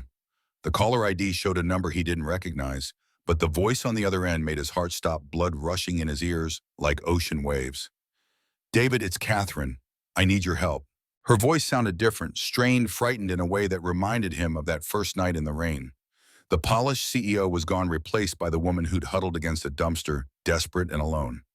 "Where are you?" he asked, stepping into the hallway so Emma wouldn't overhear, pressing the phone tightly to his ear, as if he could somehow bring Catherine closer through sheer force of will. "I'm in New York, but I won't be for long. David, they're going to destroy me. The board has fabricated evidence that I've been embezzling funds. They're planning to have me arrested tomorrow morning." The words tumbled out in a rush, her usual measured speech replaced by urgent desperation. "They've been siphoning money to offshore accounts for years, selling proprietary technology to foreign entities under trade restrictions. I have proof of everything, documents that show the real corruption, but I need someone they can't buy or intimidate to deliver them to the FBI. Someone they would never suspect of being connected to me." David's grip tightened on the phone, knuckles white. "What are you asking me to do?" "I'm asking you to save my life," Catherine said simply, voice breaking with the weight of her request, "and the lives of 50,000 workers whose jobs they'll eliminate once they gain control of the company. I know it's too much to ask. I know I have no right after lying to you. But you're the only person I trust, the only one who's not part of their world." David closed his eyes, the familiar weight of responsibility settling on his shoulders. He thought of Emma getting ready for school in the next room, backpack covered in science-themed patches, cheerfully unaware that her world was about to be upended again. He thought of their quiet life that was finally finding its rhythm again. Getting involved would mean danger, complications, possibly putting his daughter at risk. But it would also mean Catherine might come home. His heart raced with a mixture of fear and something else, something that felt dangerously like hope. The chessboard on his coffee table caught his eye, pieces still arranged in the last game he and Catherine had played. She'd been teaching him strategies, openings, with elegant Italian names he couldn't pronounce. He'd been losing that final game badly, but she'd seemed pleased with his progress anyway. "What do you need me to do?" he heard himself saying, decision made the moment he had heard her voice. But as David ended the call and turned back toward Emma's room, he failed to notice the black sedan parked across the street or the man inside it watching their apartment with cold, calculating eyes. The man raised a phone to his ear, voice low as he reported. "Thompson took the call. Lasted 3 minutes, 12 seconds. He's in." The game was about to become far more dangerous than either of them realized, and the connection between David and Catherine ran deeper than either of them knew. In the shadows of Morrison Industries, someone had been watching them all along. Someone who knew exactly what Catherine had found and would stop at nothing to keep those secrets buried forever. Victor Harrington stood at the window of his penthouse office, gazing out at the Hartford skyline as night descended on the city. The lights of Morrison Industries headquarters glittered in the distance, a monument to his former partner and longtime rival Edward Morrison. Behind him, Patricia Wells sat in one of the leather chairs, legs crossed elegantly, a tablet computer balanced on her knee, displaying surveillance photos of David Thompson's apartment building. So she's reaching out to the security guard Harrington mused, swirling amber liquid in a crystal tumbler. How unexpectedly sentimental of Catherine. She trusts him, Wells replied, scrolling through additional images. Our sources indicate he's former special forces. Delta with high-level clearance. Not just some rent-a-cop. Harrington raised an eyebrow, turning from the window. Interesting. And the connection to the Morrison Oncology Wing? Purely coincidental as far as we can determine. His wife died there 3 years ago. Catherine wouldn't have had direct contact with patient families during the dedication. Yet somehow she remembered him, Harrington noted, and sought shelter with him specifically when she ran. Wells frowned. The evidence suggests their meeting was genuinely coincidental. The tracking device we placed on her rental car confirms it malfunctioned at exactly where she claimed, behind the Millbrook supermarket where Thompson worked security. Harrington smiled thinly. Coincidence or fate? Either way, it complicates matters. He moved to his desk, pressing a button on the intercom. Send in Dr. Xiao. A moment later, the door opened to admit a woman in her early 30s with sharp features and calculating eyes behind rimless glasses. Her lab coat bore the Harrington Technologies logo over her heart. You requested an update on Project Nightingale, she asked without preamble. Harrington nodded. With Catherine's unexpected alliance with Thompson, we need to accelerate our timeline. The patents expire in 6 months. Where do we stand on reconstructing the complete protocol? Dr. Xiao's expression remained neutral, but her posture stiffened slightly. The integration of Morrison's medical applications with our consumer interface is proceeding according to schedule. However, we're still missing crucial elements of the neural communication aspects. The aspects developed by Natalie Simmons Wells interjected her tone, making it clear this was a significant obstacle. Indeed, Harrington agreed. Natalie's contribution was always the key to full functionality. Catherine must have access to her mother's research. It wasn't in the Foundation archives or the company records, which leaves the Morrison estate, Dr. Xiao suggested. Edward would have kept copies somewhere secure. Harrington's eyes gleamed with renewed purpose. And now we know exactly who Catherine will send to retrieve whatever evidence she's found. The security guard becomes our opportunity, not our obstacle. He turned to Wells. Continue monitoring Thompson. Let him make contact with Catherine. Let him retrieve whatever she's hiding. And then Wells asked. And then we'll relieve him of his burden, Harrington replied smoothly. One way or another, Project Nightingale will be complete before the patents expire. Too much is at stake to allow Catherine's sentimentality to interfere with progress. Dr. Xiao cleared her throat. And the child Thompson's daughter, Harrington's expression hardened, something cold and calculating entering his eyes. Every project has collateral considerations, Doctor. Your job is to focus on the technology. Leave the human elements to those of us with experience managing them. As his subordinates left, Harrington returned to the window, gazing again at the Morrison Industries building in the distance. Soon he thought, raising his glass in a mock toast. Soon what Edward and Natalie began, what they tried to bury, will finally reach its full potential, with or without Catherine's cooperation. In the reflection of the glass, his smile looked more like a predator's baring of teeth than an expression of human satisfaction. David cradled the burner phone Catherine had instructed him to purchase, her voice still echoing in his ears. Tomorrow at noon, she told him. A car would pick him up 3 blocks from his apartment. Come alone, tell no one, not even Emma. He watched his daughter through the kitchen doorway as she worked on her science homework at the table, brow furrowed in concentration. The past 2 weeks had been hard on her. Though she rarely mentioned Catherine directly, her absence haunted their routines. Emma had taken to carrying the small astronomy book Catherine had left behind everywhere like a talisman. How could he leave her even for a day when she was still recovering from losing someone she'd grown attached to? But how could he not help Catherine when she'd reached out with such desperation? Mrs. Patterson, he decided. Emma would stay with her tomorrow while he was gone. He'd make up a story about an extra security shift, another lie in a growing web of them. The thought left a bitter taste in his mouth. Dad, Emma called, interrupting his thoughts. Can you help me with this black hole problem? I tried doing it the way Kate showed me, but I can't remember all the steps. The casual use of Catherine's alias was another sign of his daughter's lingering attachment.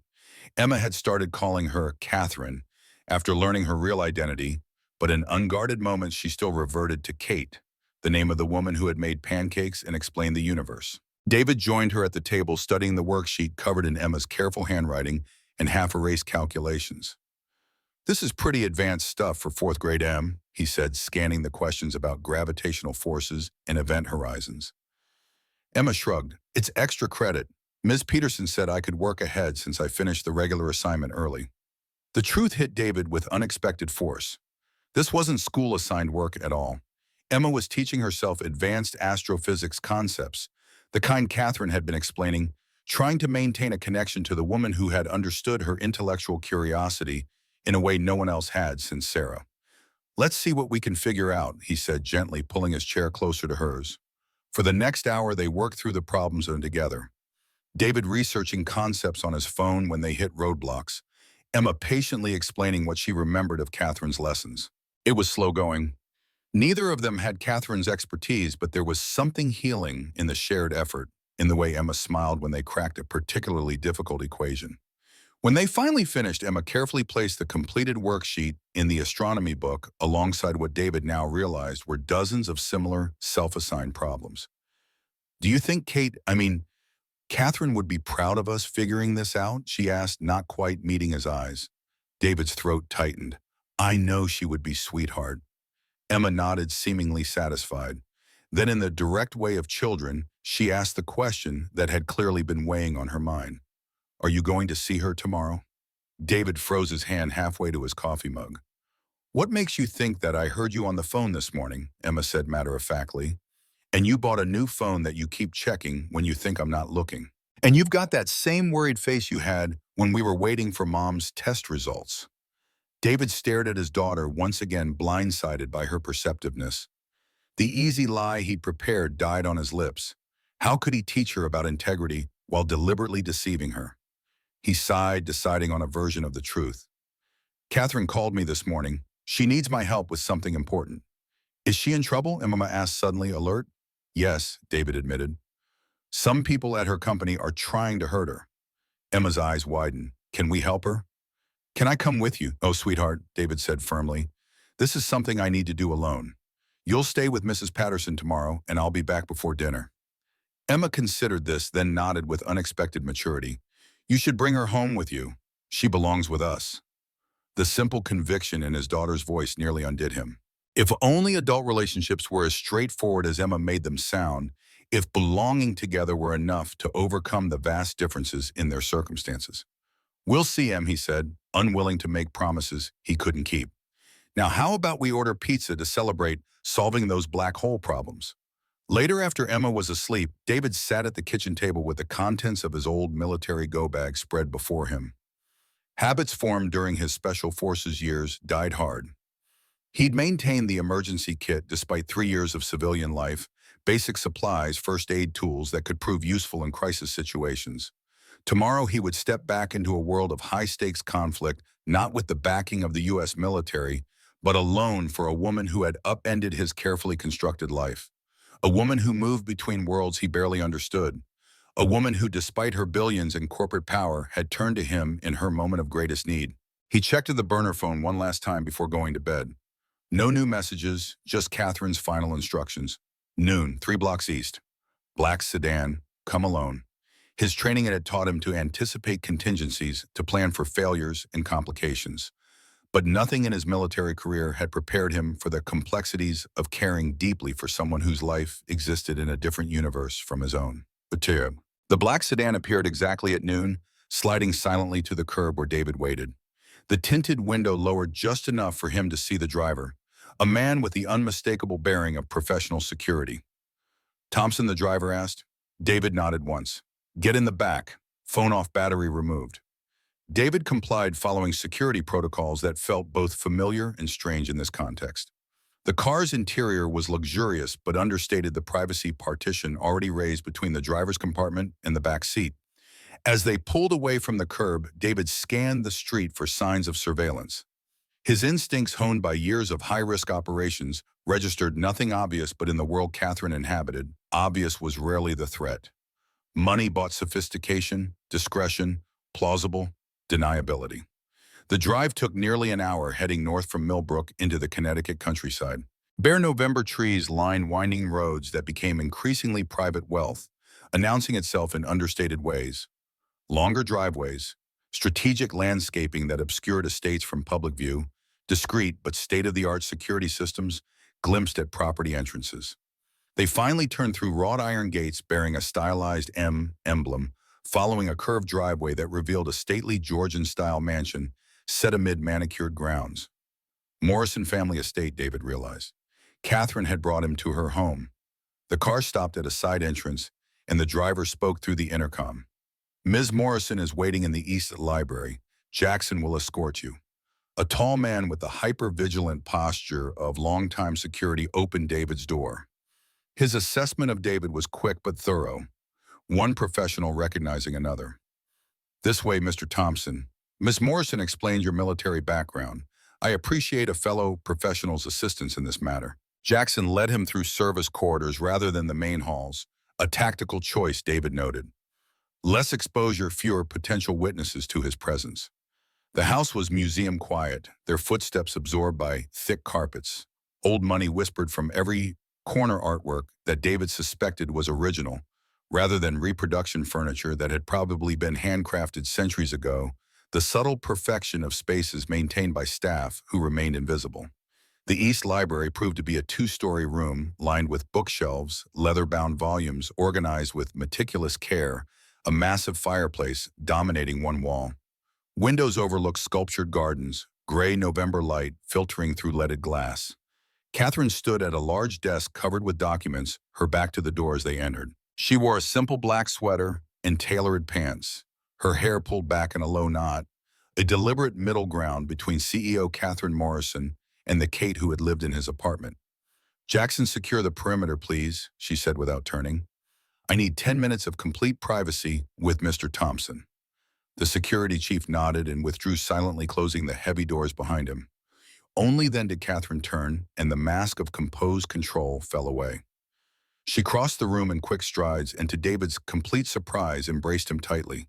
Thank you for coming, she whispered against his shoulder. I didn't know if you would. David's arms encircled her automatically, the familiar scent of her shampoo, bringing back a rush of memories, Catherine helping Emma with homework, Catherine laughing at his terrible jokes, Catherine asleep on his couch with a book fallen open on her chest.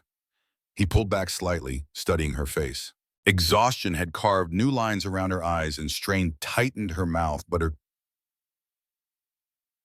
gaze was clear and determined. Are you okay, he asked simply. Catherine laughed without humor.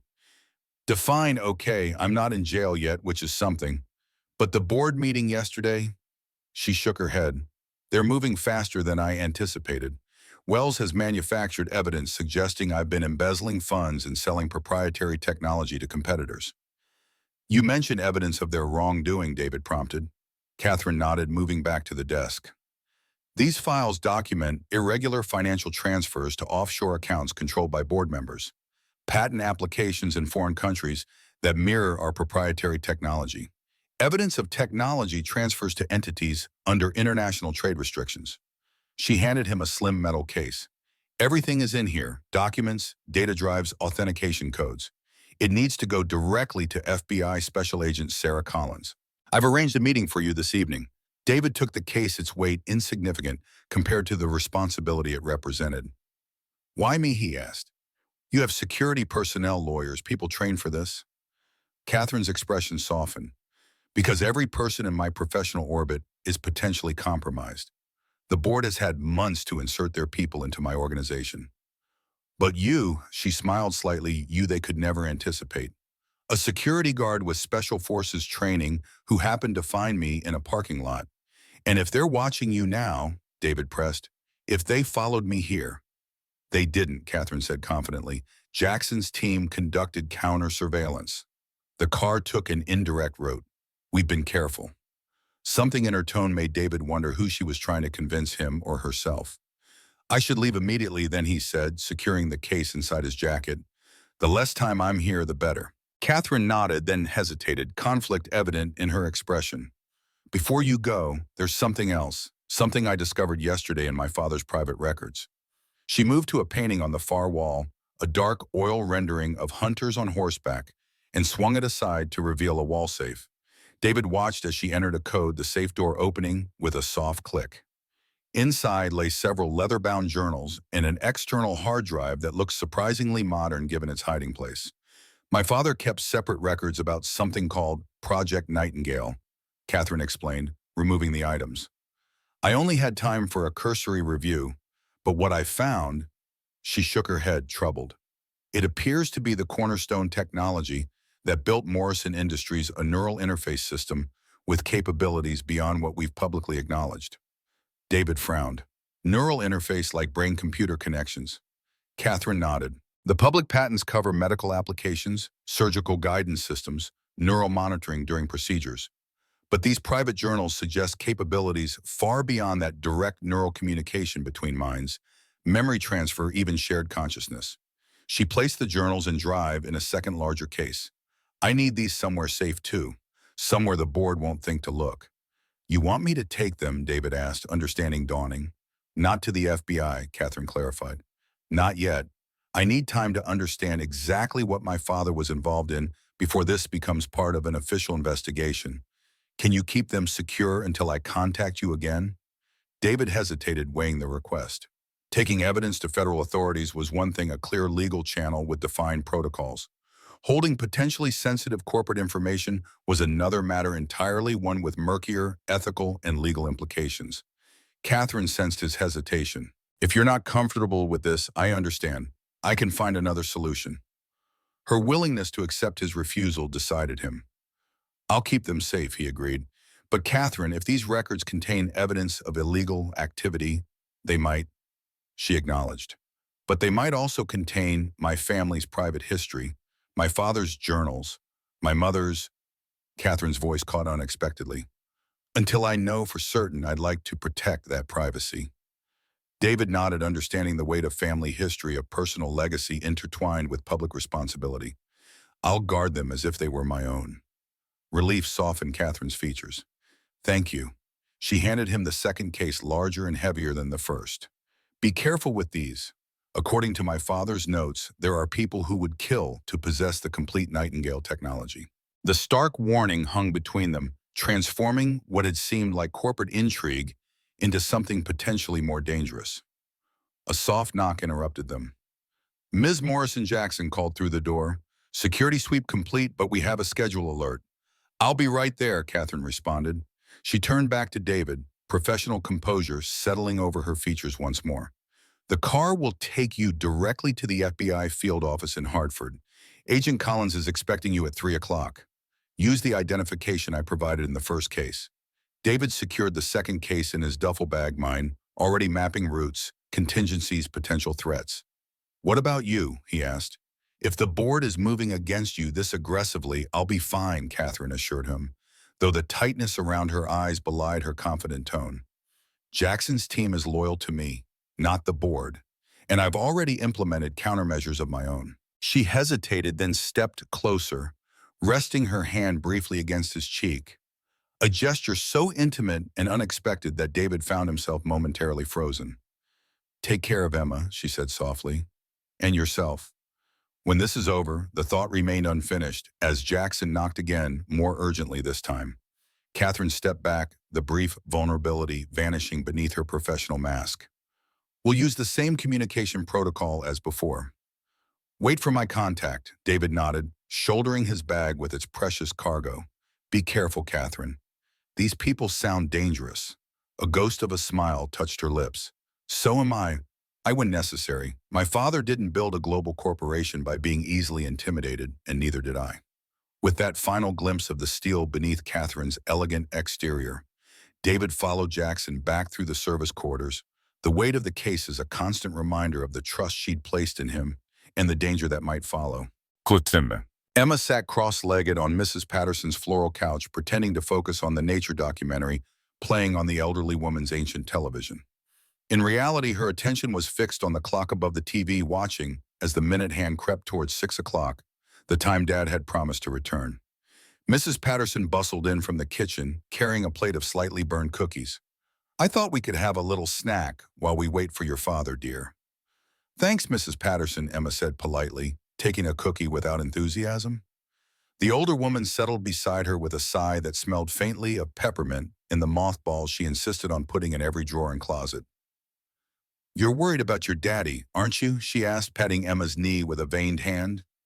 Emma nodded, not trusting herself to speak. The knot in her stomach had been growing all day, a feeling she recognized from the days of Mom's illness, the sense that adults weren't telling her everything, that something important and possibly scary was happening. "He's a good man, your father." Mrs. Patterson continued, oblivious to Emma's internal distress. "Reminds me of my Harold. God rest his soul. Steady, reliable. The kind who always comes through when it matters." She peered at Emma over her reading glasses. "And this cousin of his from Boston, Kate was it. She seemed nice too. Quiet, but nice. Is she coming back to visit soon?" Emma shrugged the question, poking at the tender spot in her heart where Catherine's absence still ached. "I don't know. She had to go back to work." Mrs. Patterson nodded sagely. "Important job, I expect." She had that look about her. "My sister Mildred's girl is like that, always rushing here and there for her company. Hardly sees her children." Before Emma could respond, a knock sounded at the door. Mrs. Patterson heaved herself up from the couch with a grunt. "That'll be your father now. Right on time, just like I said." But when she opened the door, it wasn't David standing in the hallway. Instead, a woman with sharp features and rimless glasses smiled with practiced warmth. "Good evening, I'm Dr. Rebecca Shao from Millbrook Elementary. Is Emma Thompson here? I need to speak with her about our advanced science program." Mrs. Patterson frowned, suspicious caution overriding her usual hospitality. "Emma's father didn't mention any school visitors. It's a last-minute opportunity," Dr. Shao explained smoothly. "We've had an opening in our accelerated program, and Emma's teacher recommended her. I tried calling Mr. Thompson but couldn't reach him." Emma approached the door, curiosity temporarily displacing her worry.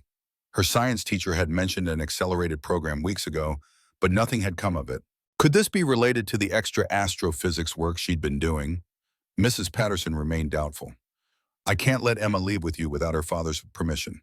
He was very clear about that." "Of course," Dr. Shao agreed readily. "I wouldn't suggest taking her anywhere. Perhaps I could just speak with her here briefly. It's really a wonderful opportunity that expires tomorrow." The elderly woman hesitated, then stepped aside reluctantly. "5 minutes, then. But I'll be right here in the kitchen," she added with surprising firmness. As Mrs. Patterson retreated to the adjacent kitchen, close enough to hear, but giving them nominal privacy, Dr. Xiao sat on the couch and patted the spot beside her. "So Emma, I hear you have a special interest in astrophysics," she began, her smile not quite reaching her eyes. "Especially black holes and gravitational fields." Emma nodded cautiously. Something about the woman felt wrong, though she couldn't articulate exactly what. Her questions were appropriate, her knowledge seemingly legitimate, but there was a mechanical quality to her interest that reminded Emma of the way some adults pretended to care about children's passions without really engaging. "Your recent work has been quite impressive," Dr. Shao continued, "particularly your analysis of neural pathways as they relate to gravitational models. Very innovative thinking." Emma frowned. She hadn't done any work connecting neural pathways to gravity. That wasn't even a thing as far as she knew. "I think you're confused," she said slowly. "My project is about black holes and family systems, not neural stuff." Something flickered in Dr. Shao's eyes, annoyance quickly masked by renewed warmth. "Of course, my mistake. So many brilliant students in our district." She glanced toward the kitchen, lowering her voice. "Tell me, Emma, has your father's cousin Kate been helping you with your science work? I understand she has quite an impressive background in the field." The mention of Catherine sent warning signals blaring through Emma's mind. No one at school knew about Kate. She'd been careful not to mention her, sensing somehow that the connection should remain private. "I don't know what you're talking about," she said, instinct pushing her to deny the relationship entirely. Dr. Xiao's smile thinned. "I think you do, Emma. Catherine Morrison has been staying with your family, hasn't she? Teaching you about things far beyond your grade level?" Emma stood abruptly, backing away from the couch. "You're not from my school." "Who are you?" The woman sighed, dropping the pretense of warmth. "So much like your father, direct and surprisingly perceptive. It's almost a shame." She reached into her jacket, but before she could withdraw whatever lay inside, Mrs. Patterson's voice called from the kitchen. "Emma, is everything all right out there?" Xiao froze, recalculating. "Everything's fine, Mrs. Patterson." She called her voice convincingly cheerful. Emma and I are just discussing some advanced concepts. To Emma, she whispered, "Tell your father that Nightingale is watching. Tell him we'll be in touch about those journals he's holding." With that cryptic message, she stood smoothly and raised her voice again. "Well, I should be going. Thank you for your time, Emma. Please have your father call the number on my card to discuss the program further." She pressed a business card into Emma's reluctant hand, then moved swiftly to the door, nodding a polite goodbye to Mrs. Patterson, who had emerged from the kitchen with a suspicion written across her weathered features. As soon as the door closed behind the visitor, Emma ran to the window, watching as Dr. Xiao entered a black car waiting at the curb. The vehicle pulled away immediately, no license plate visible from her angle. But Patterson joined her at the window, frowning deeply. "What did that woman want, really? I've lived in this town 40 years and never heard of any Dr. Xiao at Millbrook Elementary." Emma clutched the business card, her hands trembling slightly. The card looked perfectly legitimate. Millbrook School District logo, contact information for the Advanced Science Program. Dr. Rebecca Xiao's credentials listed beneath her name. But Emma knew with absolute certainty that the woman had not been from her school and that her interest had nothing to do with academics. "Can I call my dad?" she asked, fear tightening her chest. "I think something's wrong." Mrs. Patterson's expression softened with concern. "Of course, dear. Use my phone in the kitchen. Unlimited minutes, you know. Not like those cell phone plans with all their hidden charges." Emma dialed her father's number with trembling fingers, the business card still clutched in her other hand. The call went straight to voicemail, unusual for Dad, who always kept his phone on when they were separated. She tried again with the same result, the knot in her stomach growing tighter. Something was definitely wrong. Dr. Xiao's message about Nightingale and journals made no sense, but the threat behind it had been unmistakable. The front door opened, and Emma whirled around, half expecting to see Dr. Xiao returned. Instead, her father stood in the doorway, his expression shifting from normal to alarmed as he registered her distress. "Emma, what's wrong?" he asked, crossing the room in long strides and kneeling before her. She threw herself into his arms, the fear she'd been containing finally breaking free. "A lady came looking for you," she said, words tumbling out between shaky breaths. She pretended to be from school, but she knew about Kate, and she asked weird questions, and then she said to tell you Nightingale is watching and they'll be in touch about some journals. David went completely still, his arms tightening around her protectively. Every muscle in his body seemed to tense at once, and when he pulled back to look at her, his expression had changed in a way Emma had never seen before. Focused, alert, almost predatory. "Did she say anything else?" he asked, his voice calm, despite the intensity in his eyes. Emma shook her head, then remembered the card still crushed in her hand. "She gave me this." David examined the card carefully, his jaw tightening. Then he turned to Mrs. Patterson, who hovered nearby with obvious concern. "Did you see which way she went?" "What kind of car?" "Black sedan," the older woman replied promptly. "No license plate that I could see. Headed east on Maple. Didn't like the look of her from the start. Too polished for a public school teacher, if you ask me." David nodded, decision made. "Emma, we need to pack a bag. We're going to stay somewhere else tonight." The calm certainty in his voice should have been reassuring, but instead it frightened Emma more. This was her father's serious voice, the one he used only in true emergencies. "What's happening, Dad?" she asked as he guided her toward the door. "Who was that lady? What's Nightingale? I'll explain everything soon," he promised, exchanging a significant look with Mrs. Patterson. "But right now we need to move quickly. Do you remember our safety plan? The one we practiced after Mom got sick?" Emma nodded. They had created an emergency protocol when Sarah's condition worsened, a system for rapid departure, a meeting point, essentials to grab. "Just like that, but we're staying together this time," David assured her, "and I've got help coming. We'll be okay, Em. I promise." As they left Mrs. Patterson's apartment, Emma clutched her father's hand tightly. The certainty that had been building all day finally crystallizing into a single thought: Catherine was in danger, and now they were too. Victor Harrington studied the image on his tablet, a security photo showing David Thompson entering the FBI field office in Hartford carrying a duffel bag that undoubtedly contained the evidence Catherine had compiled against the Morrison Industries board. "The girl didn't go with him?" he asked, glancing up at Dr. Xiao, who stood rigidly before his desk. "No, sir. She was left with an elderly neighbor. I made contact as instructed, but was unable to verify whether Thompson had the Nightingale materials with him or stored elsewhere." Harrington set down the tablet, disappointment evident in his expression. So you failed to retrieve either the evidence against the board or the Nightingale journals. Dr. Xiao's posture stiffened further. Sir, the neighbor's presence complicated extraction, and Thompson arrived at the FBI office before our team could intercept him. The evidence against the board is now in federal hands. Harrington waved this away as if swatting an irritating insect. The board is irrelevant, sacrificial pawns. Their corruption was always a calculated risk useful for controlling Catherine, but ultimately disposable. He stood moving to the window that overlooked the Hartford skyline, hands clasped behind his back. What matters are the Nightingale journals and Edward's private research. Without them, we have only 2/3 of the complete protocol. He turned back to face Dr. Xiao, his expression hardening. Deploy the contingency team. If Thompson has hidden the journals rather than turning them over to the FBI, he'll retrieve them when he believes his daughter is threatened. Sir, Dr. Xiao began cautiously. Involving a child directly increases our exposure significantly. Harrington's smile never reached his eyes. We're not barbarians, Doctor. The child will be unharmed, merely leveraged to ensure her father's cooperation. Once we have the complete Nightingale protocol, they'll be released with appropriate memory modifications. He returned to his desk, the matter settled in his mind. Accelerate preparations at the research facility. When we acquire the final components, I want to move immediately to integration and testing. Dr. Xiao nodded, understanding her dismissal. As she reached the door, Harrington added almost as an afterthought, and Doctor, no further failures will be tolerated.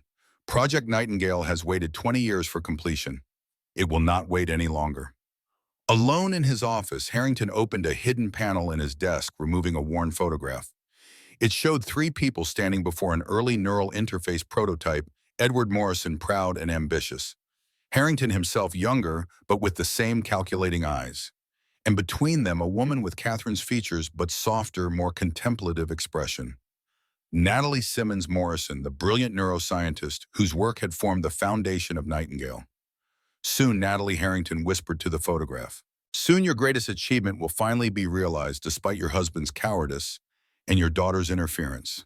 He replaced the photograph carefully, already envisioning the world that would emerge once Nightingale's full potential was unleashed, a world where the barriers between minds dissolved, where thoughts could be shared, influenced, controlled.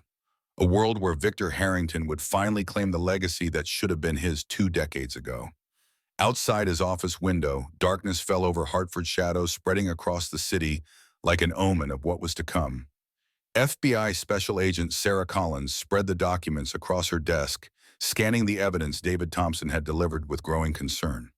The corruption within Morrison Industries Board was extensive financial crimes, technology transfers to restricted entities, systematic attempts to undermine Catherine Morrison's leadership.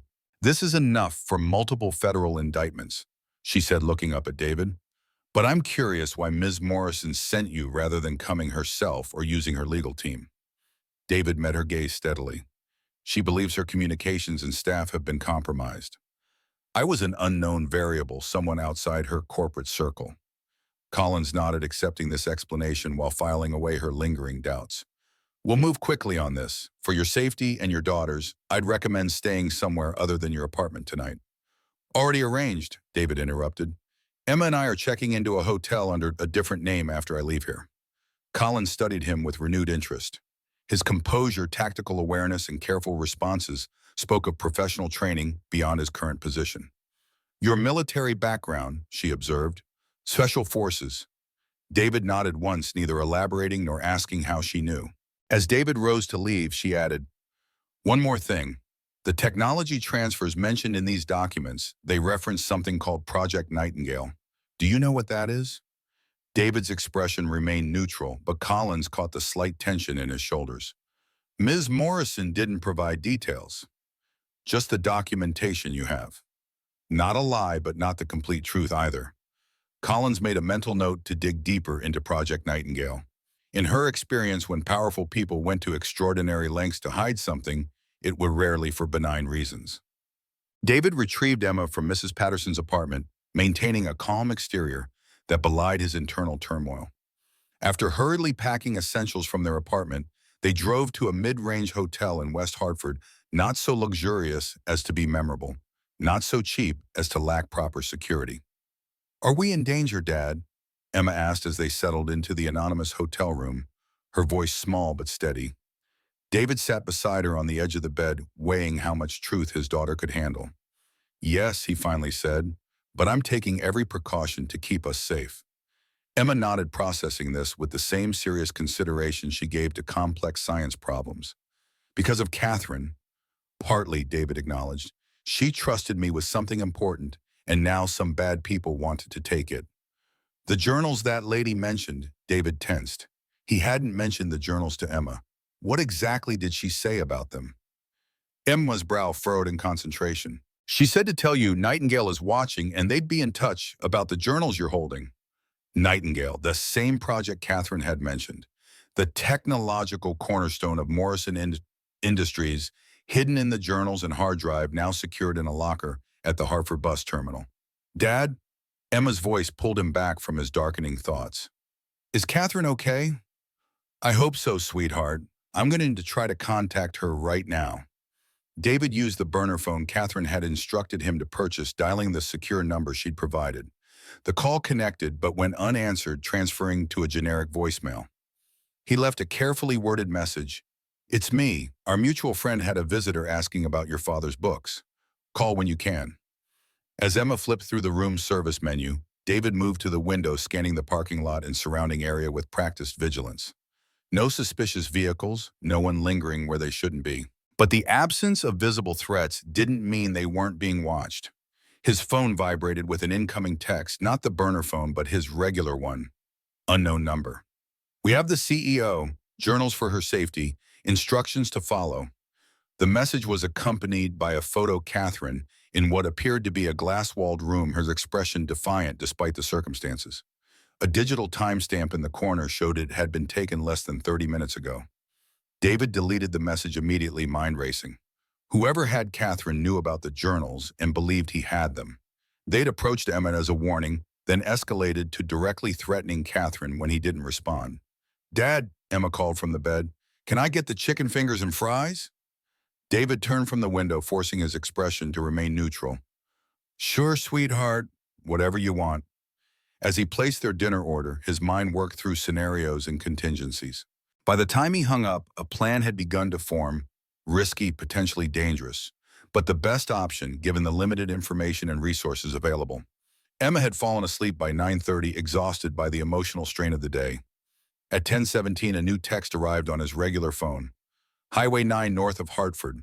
Abandoned Westlake factory. Midnight, come alone with the journals. No law enforcement." The accompanying photo showed Catherine again, this time, with a copy of today's newspaper to prove the image was current. Her expression remained resolute, but David noted the slight discoloration on her temple. Someone had struck her. Cold rage settled in his chest, the kind he'd experienced only a few times before during particularly brutal combat operations. It was a clarifying anger, focusing, rather than clouding his judgment. He made 3 calls, one to Agent Collins, one to Jackson at the Morrison estate, and one to an old military contact now working private security in Hartford. By 11 his improvised team was in place, and he had retrieved the journals from the bus terminal locker. After arranging for a trusted FBI agent to stay with the still sleeping Emma, David changed into dark clothing and checked his equipment. As he prepared to leave, he paused beside Emma's bed, watching her sleep for a moment. The fierce protective love he felt nearly overwhelmed him. She had already lost her mother. He could not let her lose anyone else she cared about. "I'll bring her back," he whispered, a promise to his sleeping daughter and to himself. The Westlake factory had been abandoned for nearly a decade, its massive structure slowly surrendering to nature and vandalism at the edges of Hartford. Once a producer of specialized electronics components, it had closed when manufacturing shifted overseas, another American industry casualty in the global economy. David approached cautiously, having parked his car a quarter-mile away, and continued on foot. The factory sat in a pool of darkness, most of the surrounding street lights long since broken or burnt out. The perfect location for an exchange that no one wanted witnessed. From his position near the perimeter fence, he surveyed the main building. No visible guards outside, but a single light glowed from what had once been the administrative section, most likely where they were holding Catherine. His earpiece crackled softly. "Perimeter scan complete. Jackson's voice reported. Two vehicles at the north loading dock. 4 heat signatures inside the main office area. One matches Miss Morrison's profile. Any exterior security? David asked quietly. Motion sensors at main entrances, likely connected to silent alarms. No visible cameras, but I wouldn't rule out portable surveillance. David checked his watch, 11:47. Hold positions. I'm going in as planned. If you don't hear from me by 12:30, execute backup protocol. He approached the main entrance, the metal case containing the journals and hard drive clearly visible in his hand. No attempt at concealment, no signs of resistance. Exactly what they would expect from a desperate civilian trying to save someone he cared about. The door opened before he reached it. Dr. Rebecca Xiao stood in the doorway, her sharp features illuminated by the harsh glow of emergency lighting behind her. Mr. Thompson, she greeted him with clinical detachment. Right on time. Please come in. David followed her through the cavernous, empty manufacturing floor into what had once been the executive offices. Unlike the rest of the factory, this section appeared to have been recently cleaned and partially restored with functioning lights and clear pathways through the debris. Dr. Xiao led him to a large conference room where Catherine sat at a long table, her hands bound before her with plastic zip ties. A bruise darkened her right temple, but her posture remained regal, defiant. Across from her sat Victor Harrington, impeccably dressed in a tailored suit that seemed absurdly out of place in the abandoned factory. His silver hair caught the fluorescent light, lending him an almost ethereal appearance. A third person, a muscular man with the distinctive alertness of professional security, stood near the door. David, Catherine said when she saw him, relief momentarily breaking through her composed exterior. You shouldn't have come. Ms. Morrison has little faith in chivalry, Harrington commented, his cultured voice echoing slightly in the bare room. I, however, anticipated you wouldn't abandon her to her fate. He gestured to the metal case in David's hand. You've brought my property, I see. They're not your property, Catherine snapped. They belong to my family. My father's research. Research that Edward stole from our partnership. Harrington interrupted smoothly. Research that your mother tried to bury. He turned to David, extending his hand. The journals and drive, please. David made no move to hand over the case. Let Catherine go first. Harrington's smile never reached his eyes. I admire your spirit, Mr. Thompson, but you're not in a position to negotiate. Dr. Xiao, perhaps a demonstration is in order. The woman nodded and moved to a computer set up on a side table. She typed briefly, then turned a monitor toward them. On the screen appeared a live video feed of a hotel room, the room where David had left Emma sleeping under FBI protection. Your daughter is quite remarkable, Harrington observed casually. Such an interest in astrophysics at her age. Such potential. Icy fear gripped David's chest. If you touch her, that depends entirely on you, Harrington replied, steel beneath his pleasant tone. The journals, Mr. Thompson. Now.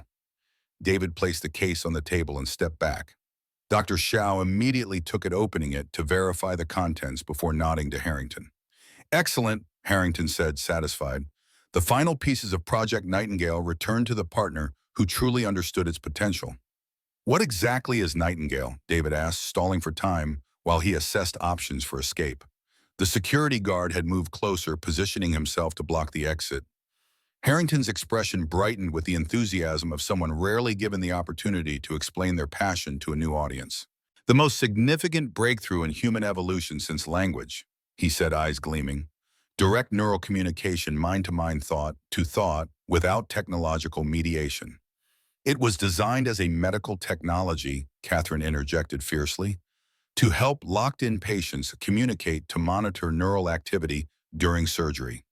Harrington waved dismissively. Such limited vision, just like your father.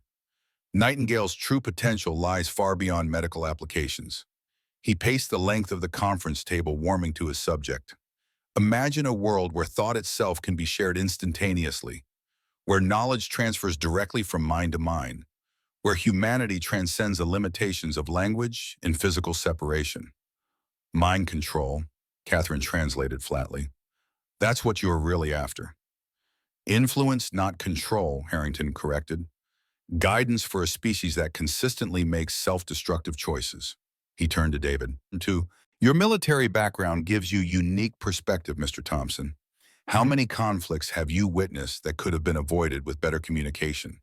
How many deaths that resulted from misunderstanding or ideological blindness? Forcing people to think alike isn't peace, David countered. It's subjugation. You've been testing it. Catherine realized horror dawning in her eyes. That's what the offshore accounts were really funding. Not just technology transfers, but human experimentation. Necessary research. Dr. Shao interjected clinically. The original Nightingale protocols required refinement. Harrington returned his attention to the journal's opening one reverently. Your mother's work was brilliant, Catherine. She saw the potential before any of us. Created the core neural mapping algorithms that make direct mind-to-mind communication possible. He looked up, something like genuine regret crossing his features. She lost her vision at the end, became afraid of what she'd created. Edward followed her lead, buried the most important aspects of the technology. They had ethical concerns, Catherine said, concerns you obviously don't share. Ethics evolve with technology, Harrington replied dismissively. Those who fear progress are doomed to be left behind by it. As the conversation continued, David noted subtle changes in the room's dynamics. Dr. Shao had moved away from the computer monitoring Emma, focusing instead on the journals. The security guard had shifted position, attention divided between the hostages and something in his earpiece. Jackson's team must be making their move, creating distractions elsewhere in the building. David caught Catherine's eye, a minute tilt of his head, signaling that she should prepare to move. What happens now? David asked Harrington, maintaining the distraction. You have the journals. You don't need us anymore. Harrington smiled thinly. On the contrary, Catherine's neural architecture is of particular interest given her genetic relationship to Natalie, and your daughter's developing brain presents a unique opportunity to study Nightingale's effects on juvenile neural pathways.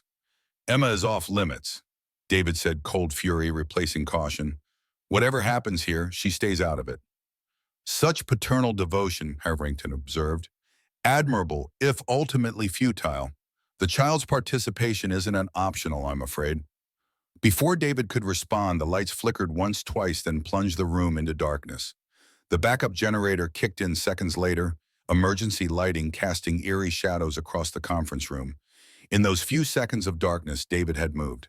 As light returned, he was already launching himself across the table toward Catherine, using the momentum to drive both of them to the floor as the security guard drew his weapon.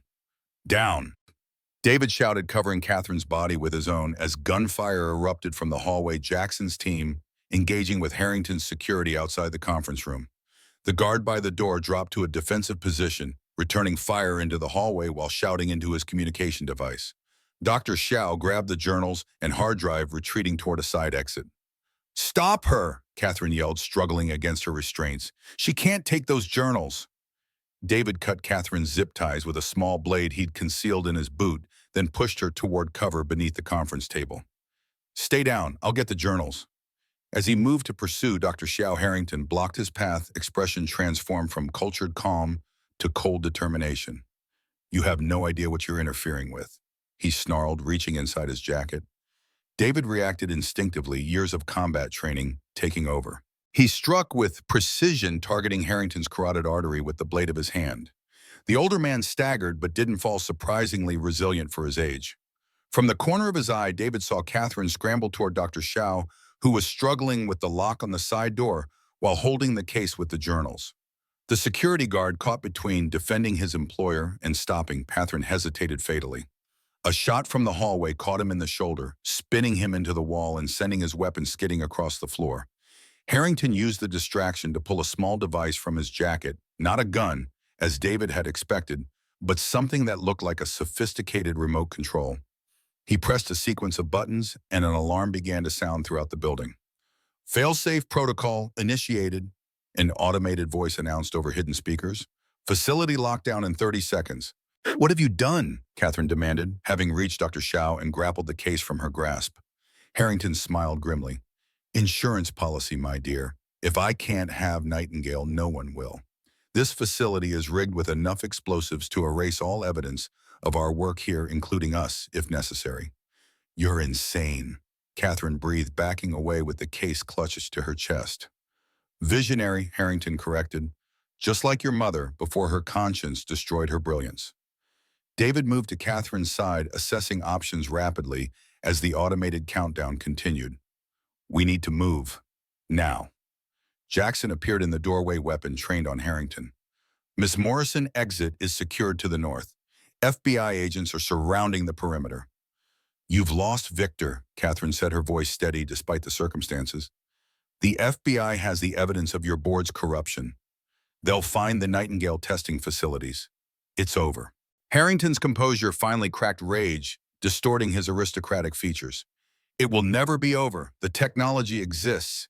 It can't be unwritten. Someone will realize Nightingale's potential. The evolution of human consciousness cannot be stopped. Facility lockdown in 15 seconds, the automated voice continued implacably. We need to go, David insisted, pulling Catherine toward the door. As they reached the doorway, Catherine paused, looking back at Harrington with a mixture of pity and disgust. My mother was right about you, and right about Nightingale. Some knowledge comes at too high a price. Harrington lunged for the case in Catherine's arms, desperation overriding reason. Give me the journals. They're my legacy. David intercepted him, delivering a precise strike that finally dropped the older man to his knees. Your legacy ends here, he said quietly, then turned to follow Catherine and Jackson through the door. They ran through the darkened factory. As the countdown reached its final seconds, emergency lights guiding their path toward the north exit. Behind them, Harrington's shouts echoed off empty walls, promises of retribution, mingling with increasingly incoherent claims of visionary purpose. Outside, the cold November air hit them like a physical shock.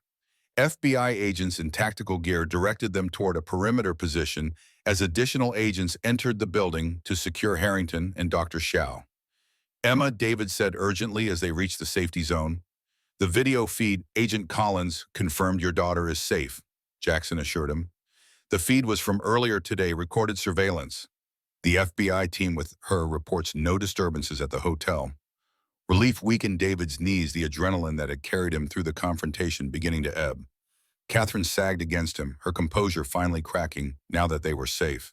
I'm so sorry, she whispered, clutching the case containing her family's legacy. I never meant to put you and Emma in danger. I never thought Harrington would go this far. David pulled her closer, the familiar scent of her hair grounding him in the chaos. You couldn't have known. Before Catherine could respond, a massive explosion rocked the night, the factory erupting in flames as Harrington's failsafe detonated. The blast wave knocked them to the ground despite their distance from the building debris raining down around their protected position. Victor, Catherine gasped, watching as her father's former partner disappeared in the inferno he'd created. The man who had threatened her company, her legacy, possibly even her mother's life, consumed by his own destructive obsession. Agent Collins appeared through the smoke, face grim. We got most of our people out, but Dr. Xiao and Harrington were still inside. Recovery teams will go in once the fire is contained, but she didn't need to finish the thought. No one could have survived the blast. Catherine clutched the case containing the journals tighter. They were willing to die for this, to kill for it. Some people believe power is worth any cost, David said quietly, even their humanity. As emergency vehicles screamed into the area lights, painting the night in red and blue pulses, Catherine turned to David with haunted eyes. It's not over. Harrington was right about one thing: that technology exists. The knowledge can't be unwritten. But it can be controlled, David countered, protected, used ethically the way your mother intended. Catherine nodded slowly, decision crystallizing in her expression. Yes, and that's exactly what I intend to do. She straightened her shoulders, CEO Catherine Morrison emerging from the trauma of the night. Jackson, I need secure transport to the Morrison estate immediately, and contact the Foundation's legal team. I want them ready to draft new patents and ethical guidelines for neural interface technology by morning. Jackson nodded and moved away to make arrangements, leaving Catherine and David momentarily alone amidst the controlled chaos of the emergency response. Emma is waiting for you, Catherine said softly. You should go to her. David studied her face, seeing both the powerful executive and the woman who had lived in his apartment, who had taught his daughter about stars and made pancakes on Sunday mornings. Both versions equally real, equally essential to who she was. Come with me, he said simply. Emma will want to see you too. Conflict flickered across Catherine's features. There's so much to do, the board, the evidence, Nightingale, and it will all still be there tomorrow, David finished gently. Tonight, let's just be the people who survived this. Together. Something in his words seemed to reach her, breaking through the armor of responsibility and duty she'd automatically donned. Catherine nodded, a small smile touching her lips despite everything they had endured. Together, she agreed, taking his hand as they walked toward the waiting vehicles, leaving the burning factory and its secrets behind them. In the red glow of emergency lights, their silhouettes merged into a single shadow stretching across the ground, two worlds finally finding their intersection. 3 weeks after Patricia Wells's arrest, spring arrived in Millbrook with determined optimism. Cherry blossoms dotted the park across from David's apartment building, and the morning air carried the promise of renewal. Inside the modest third-floor apartment, life had found a new rhythm, different but somehow stronger than before. Catherine stood at the kitchen counter, hair pulled back in a simple ponytail, dressed in jeans and one of David's old t-shirts as she prepared breakfast. The transformation from corporate CEO to domestic partner might have seemed jarring to outsiders, but to those who knew her best, it represented something profound. Freedom. Dad, Kate, look what I found. Emma burst from her bedroom science journal, clutched in her hands, eyes bright with discovery. The fever that had plagued her during their confrontation with Wells had finally broken completely, returning her to boundless energy. My article got published in the school science magazine. Catherine wiped her hands on a dish towel, giving Emma her complete attention, a skill she'd perfected in boardrooms but found infinitely more rewarding here. Let me see this masterpiece. She examined the journal with appropriate reverence, smiling at the title, Black Holes in Family Systems, How Invisible Forces Shape Our Universe. The astronomy parts are from what you taught me, Emma explained.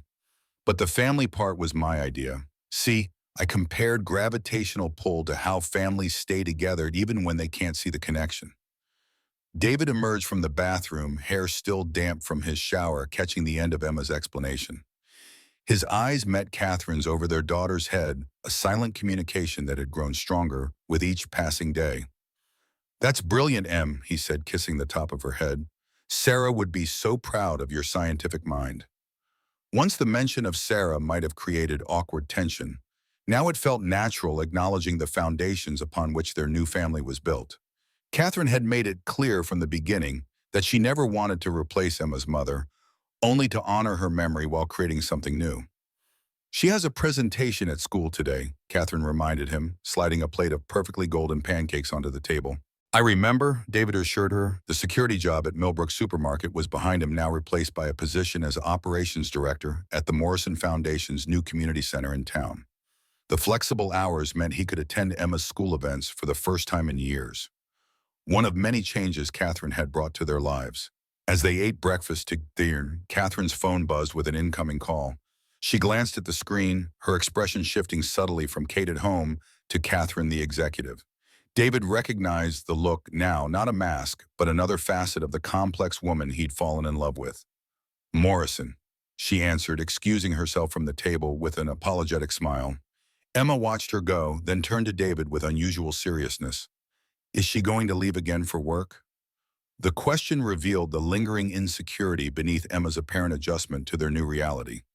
David reached across the table to squeeze her hand. No, sweetheart. She's handling things remotely right now. The new CEO starts next week.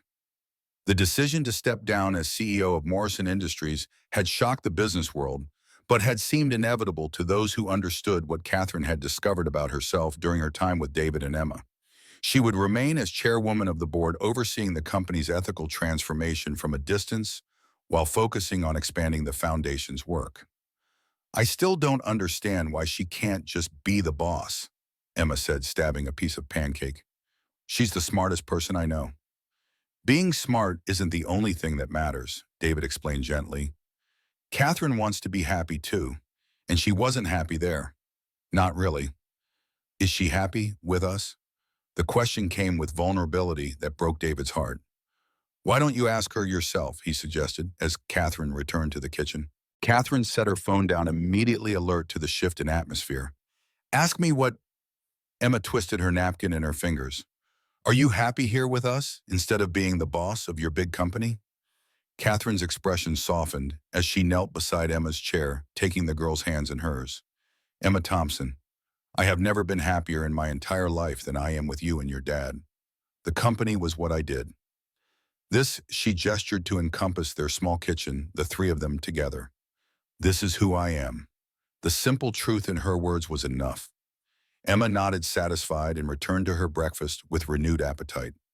Over Emma's head, Catherine's eyes met David's again, and he saw the emotion. She didn't voice the gratitude for the second chance at family, the lingering amazement that she'd found a home in the most unexpected place. Later, after Emma had left for school and David was preparing for a meeting at the foundation, Catherine sat at the kitchen table reviewing documents from the ongoing investigation into Morrison Industries. The federal case against Patricia Wells and three board members was proceeding smoothly, but ripples continued to spread throughout the corporate structure. You still think there's more to find, don't you? David asked, recognizing the familiar crease between her eyebrows, her puzzle-solving expression. Catherine sighed, setting down the papers. Wells couldn't have orchestrated everything alone. The system is too complex. The protections too sophisticated. She rubbed her temples, frustration evident. Something doesn't add up about my father's role in all this. David sat beside her, offering silent support. He'd learned when to push and when to simply listen. Catherine had been wrestling with Wells's accusations about Edward Morrison for weeks, questioning the legacy she'd spent her life protecting. I knew my father wasn't perfect. She continued staring at a photo of Edward Morrison that had emerged from the investigation files. A stern-looking man with Catherine's intense eyes and determined jawline. But I can't believe he built a company on corruption. Everything he taught me about integrity, about responsibility to employees and community, it had to be real. People can be complicated, David offered gently. Maybe he started with good intentions and things evolved. Catherine shook her head. Or maybe Wells was lying to throw me off balance. One final attempt to make me doubt myself. She gathered the papers into a neat stack, decision made. Either way, I need to know the truth. Whatever you discover, it doesn't change who you are, David reminded her, reaching across the table to cover her hand with his. Edward Morrison's choices aren't yours. Catherine turned her hand to interlace their fingers, the simple gesture still new enough to send warmth through her chest. When did you get so wise, security guard? He smiled, the expression crinkling the corners of his eyes in the way that made her heart skip. Somewhere between finding a terrified CEO in my parking lot and falling in love with her. The casual mention of love, still rare enough to feel precious, brought color to Catherine's cheeks. Despite weeks together in the depth of their connection, they were still learning the language of intimacy, still discovering the contours of their relationship. I need to visit the estate, she said after a moment. My father's private study might have answers the investigators missed, records or journals that would explain. You want me to come with you, David offered. Catherine hesitated. The Morrison estate represented a part of her life she'd kept separate from David and Emma, not intentionally, but out of an instinctive desire to protect their simple happiness from the complications of her privilege. It's just a house, David said, reading her thoughts with uncanny accuracy. A big one, probably with pretentious art and too many rooms, but still just a house. It can't scare me off. The gentle teasing broke her tension. 15 bedrooms, actually, and the art is quite good, though. Yes, some of it is pretentious. She squeezed his hand. I'd like you to come this weekend. Emma, too, if she wants. Emma in a mansion with potential secret passages and historic artifacts. Try keeping her away. His expression turned more serious. Whatever you find there, Catherine, we face it together. That's how this works now. The promise settled around her like a shield. For someone who had spent most of her adult life making decisions in isolation, the simple assurance of partnership still felt revolutionary. Their moment was interrupted by Catherine's phone ringing again, this time with the foundation's ringtone. She answered with practiced efficiency, but as she listened, her expression changed from professional interest to genuine concern. When did this happen? She asked, sitting straight with her. No, don't alert the media yet. I'll handle it personally. She ended the call with a troubled frown. What is it? David asked. Someone broke into the Foundation's research archives last night. Security cameras were disabled, but nothing appears to be missing. She stood, already shifting mental gears. It's probably nothing. Maybe a technical glitch in the security system, but I should check it out. David recognized the undertone in her voice. But you don't think it's nothing. The archives contain all my father's original papers from the founding of Morrison Industries. Historical documents, but also potentially evidence of whatever Wells was talking about, David finished for her. Catherine nodded, gathering her things with brisk efficiency. I need to see exactly what areas were accessed. It might tell us what someone was looking for or what they found. As Catherine prepared to leave, a text message chimed on her phone. She checked it, eyebrows lifting in surprise. It's from Jackson. He's identified the man who was watching us at the foundation the night of Wells's arrest. David moved to look over her shoulder at the image on her screen. Security footage showing a man in his 60s, distinguished with silver hair and the bearing of someone accustomed to power. Who is he? Victor Harrington, Catherine said, voice tight with unexpected emotion. My father's former business partner. They had a falling out 20 years ago. Something about ethical disagreements. He left to start his own company. And now he's showing up at a confrontation between you and Wells. David's security instincts flared. That can't be coincidence. No, Catherine agreed, already dialing Jackson for more information. It can't be Ashik. As she spoke with her security chief, David watched the transformation that still fascinated him. The shift from Kate, his partner, who made pancakes and helped with homework, to Catherine Morrison, strategic thinker and corporate force. Not separate people he'd come to understand, but integrated aspects of a remarkable woman who was finally learning to be her whole self in both worlds. When she ended the call, her expression was troubled but determined. Jackson's team has been tracking Harrington. He's been making inquiries about the federal investigation meeting with former Morrison board members who weren't implicated in Wells's schemes. It sounds like he's gathering intelligence, David observed. Question is, for what purpose? That's what I intend to find out. Catherine checked her watch. I need to get to the Foundation archives, then perhaps pay Mr. Harrington an unexpected visit. I'll come with you after Emma's presentation, David offered. I don't like the idea of you confronting potential conspirators alone. Catherine smiled, touching his cheek gently. I've been handling corporate sharks since I was 22, David. And look how well that turned out, he countered, covering her hand with his. You hiding in a supermarket parking lot, terrified for your life. The reminder sobered her. Fair point. Partners then. Partners, he agreed, in all things. As Catherine left for the Foundation, David couldn't shake the feeling that the peaceful interlude they'd enjoyed was ending. Wells's arrest had closed one chapter, but the mystery surrounding Edward Morrison's legacy and Harrington's sudden reappearance suggested a new, potentially more dangerous phase was beginning. For a man who had once been content with the predictable rhythm of security shifts and quiet evenings, with his daughter David found himself surprisingly prepared for whatever came next. Catherine had not only entered their lives, she had expanded them, showing both him and Emma that safety didn't always mean small horizons. Whatever storm was gathering, they would weather it together. The past months had proven they were so stronger as a unit than they ever could be alone. The security guard and the CEO, two worlds that had collided by chance and remained together by choice. Outside, spring sunshine illuminated the cherry blossoms, their delicate pink petals swirling in the breeze like promises of new beginnings. Inside the apartment that had once felt too empty, evidence of their shared life accumulated in small, precious detail. Catherine's elegant handwriting on the calendar, Emma's science projects expanded with notes in Catherine's precise script, a chess game in progress on the coffee table. A family unconventional but undeniable, forged in crisis and flourishing in its aftermath.